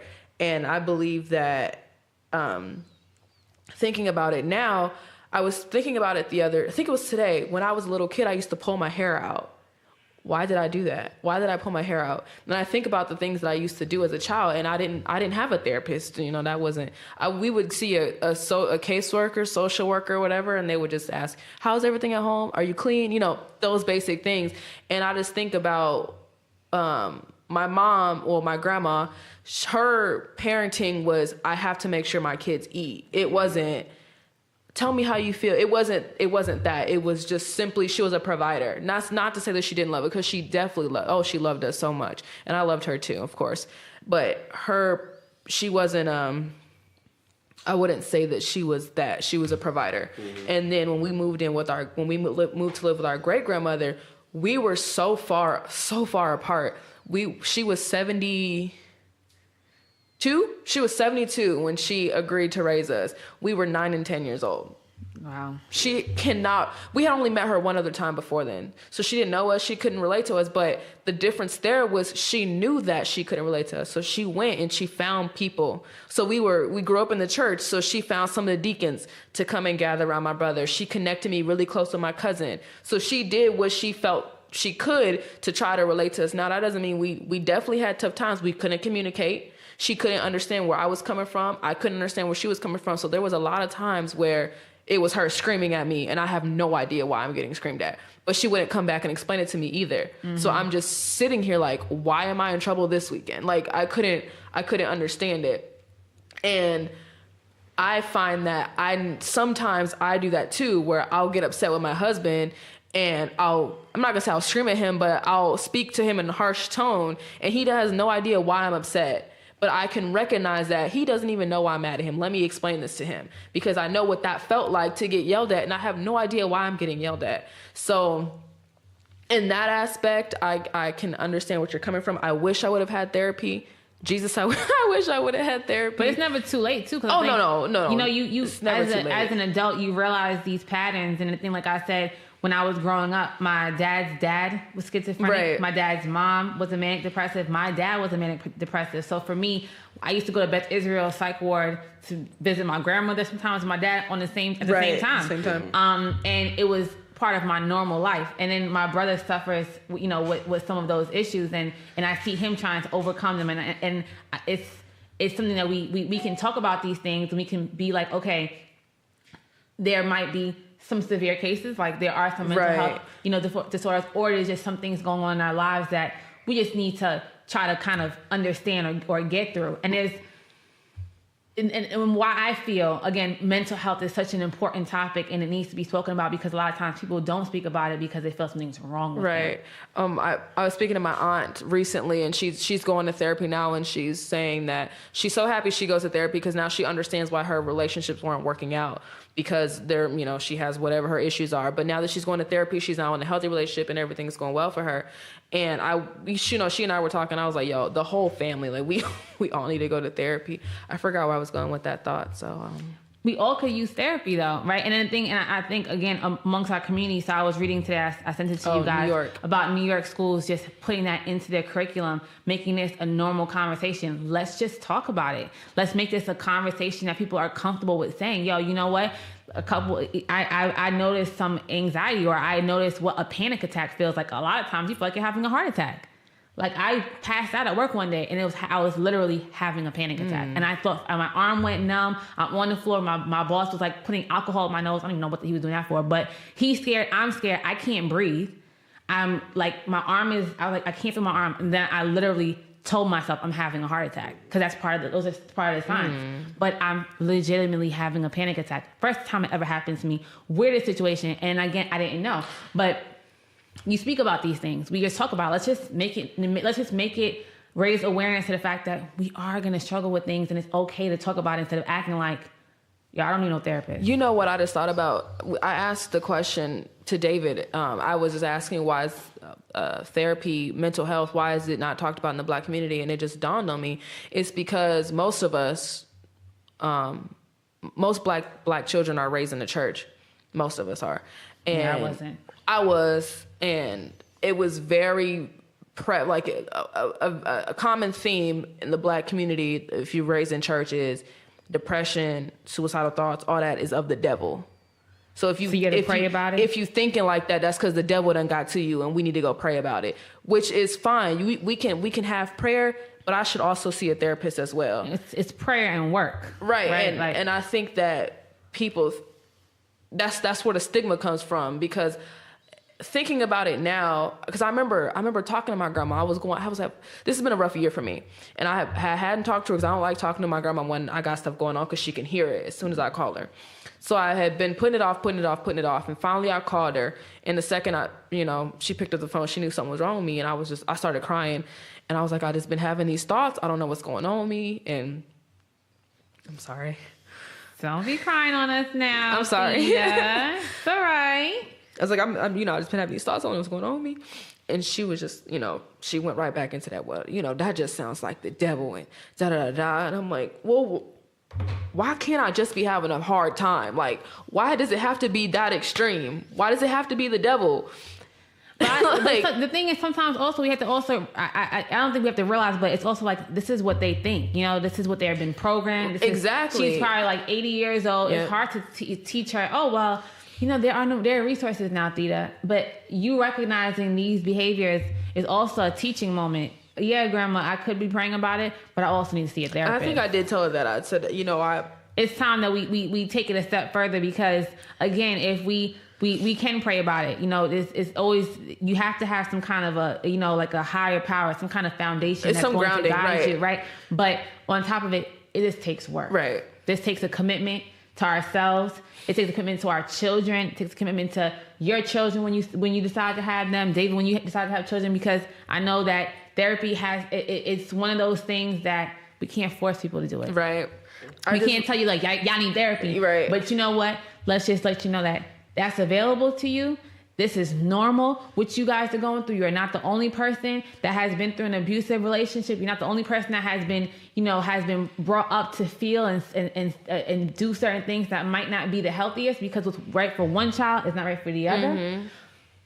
But that's learned. And that's the beauty I think in our generation now is that we have so much resources available to us. There's so many resources. And like I was telling you guys before, I was trying to find a Black therapist, and it's, for me, when I was looking for a Black therapist with my insurance, in New York, it was slim pickings.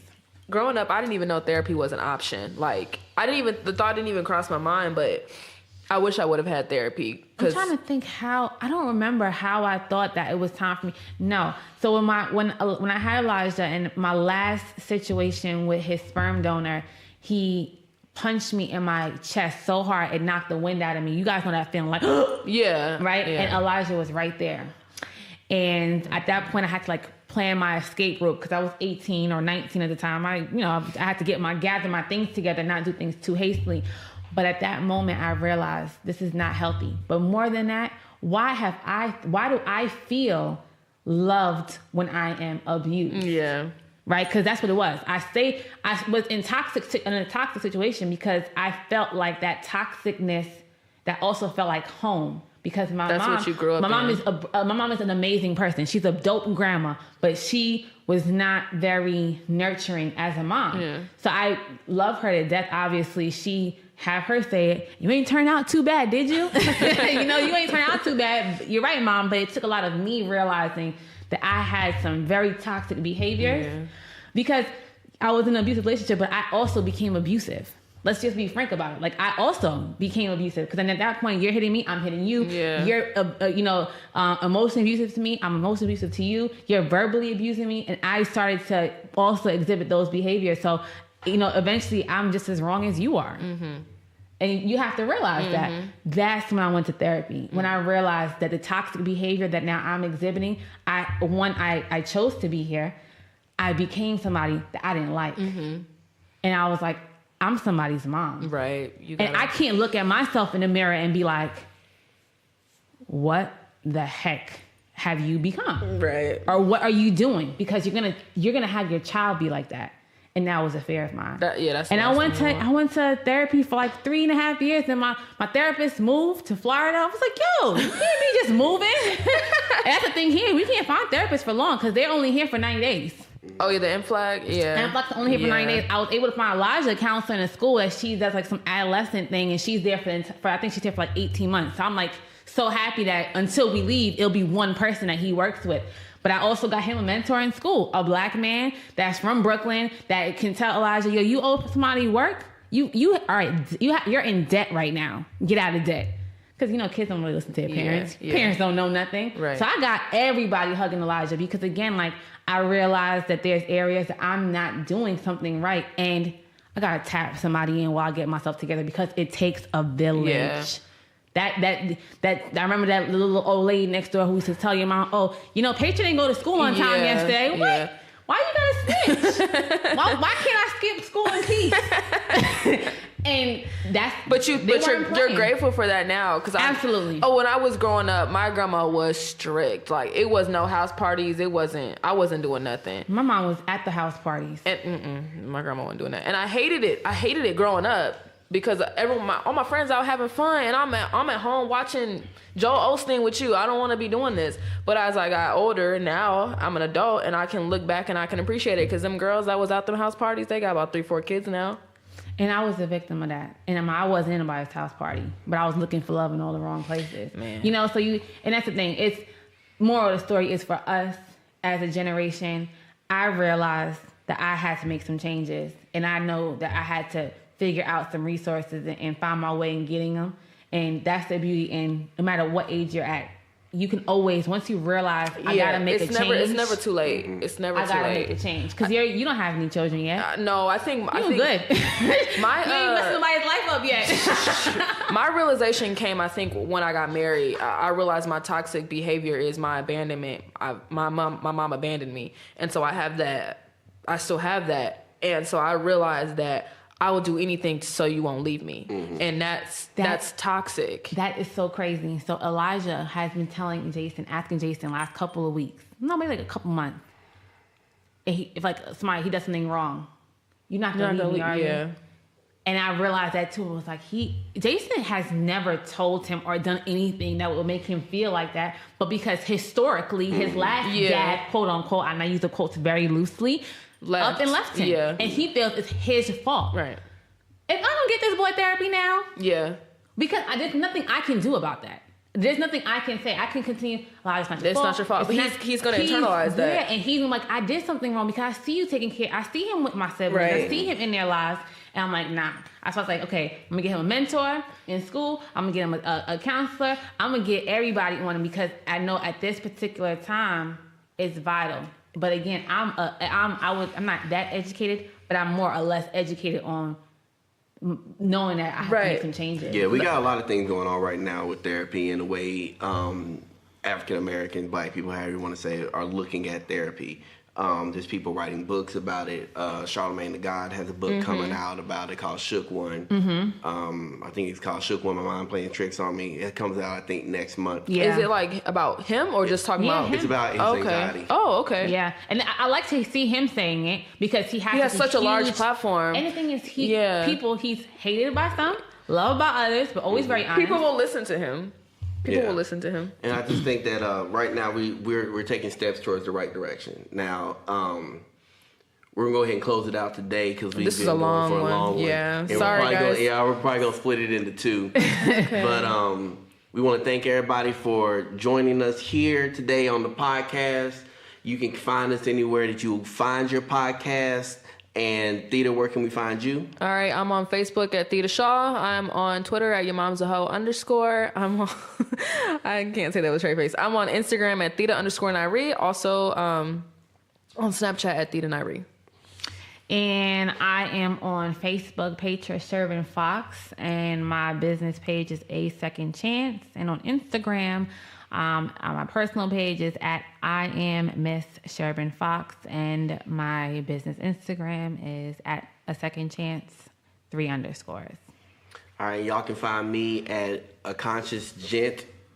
I believe that's the one that I'm supposed to be at, or D_Linson. I'm supposed to be at. You can find me at all those. Probably getting canceled by somebody because I have to speak my opinion. But we want to thank y'all for listening to For the Culture today, and we will you will hear from us next week. Bye. Yes. Good night. Take a picture, man. It'll last longer. Hit the gas on them. Hit a dance on them. Take no chance on them. Get the cash on them. Flip it fast on them. Take off the mask on them. Show the world who you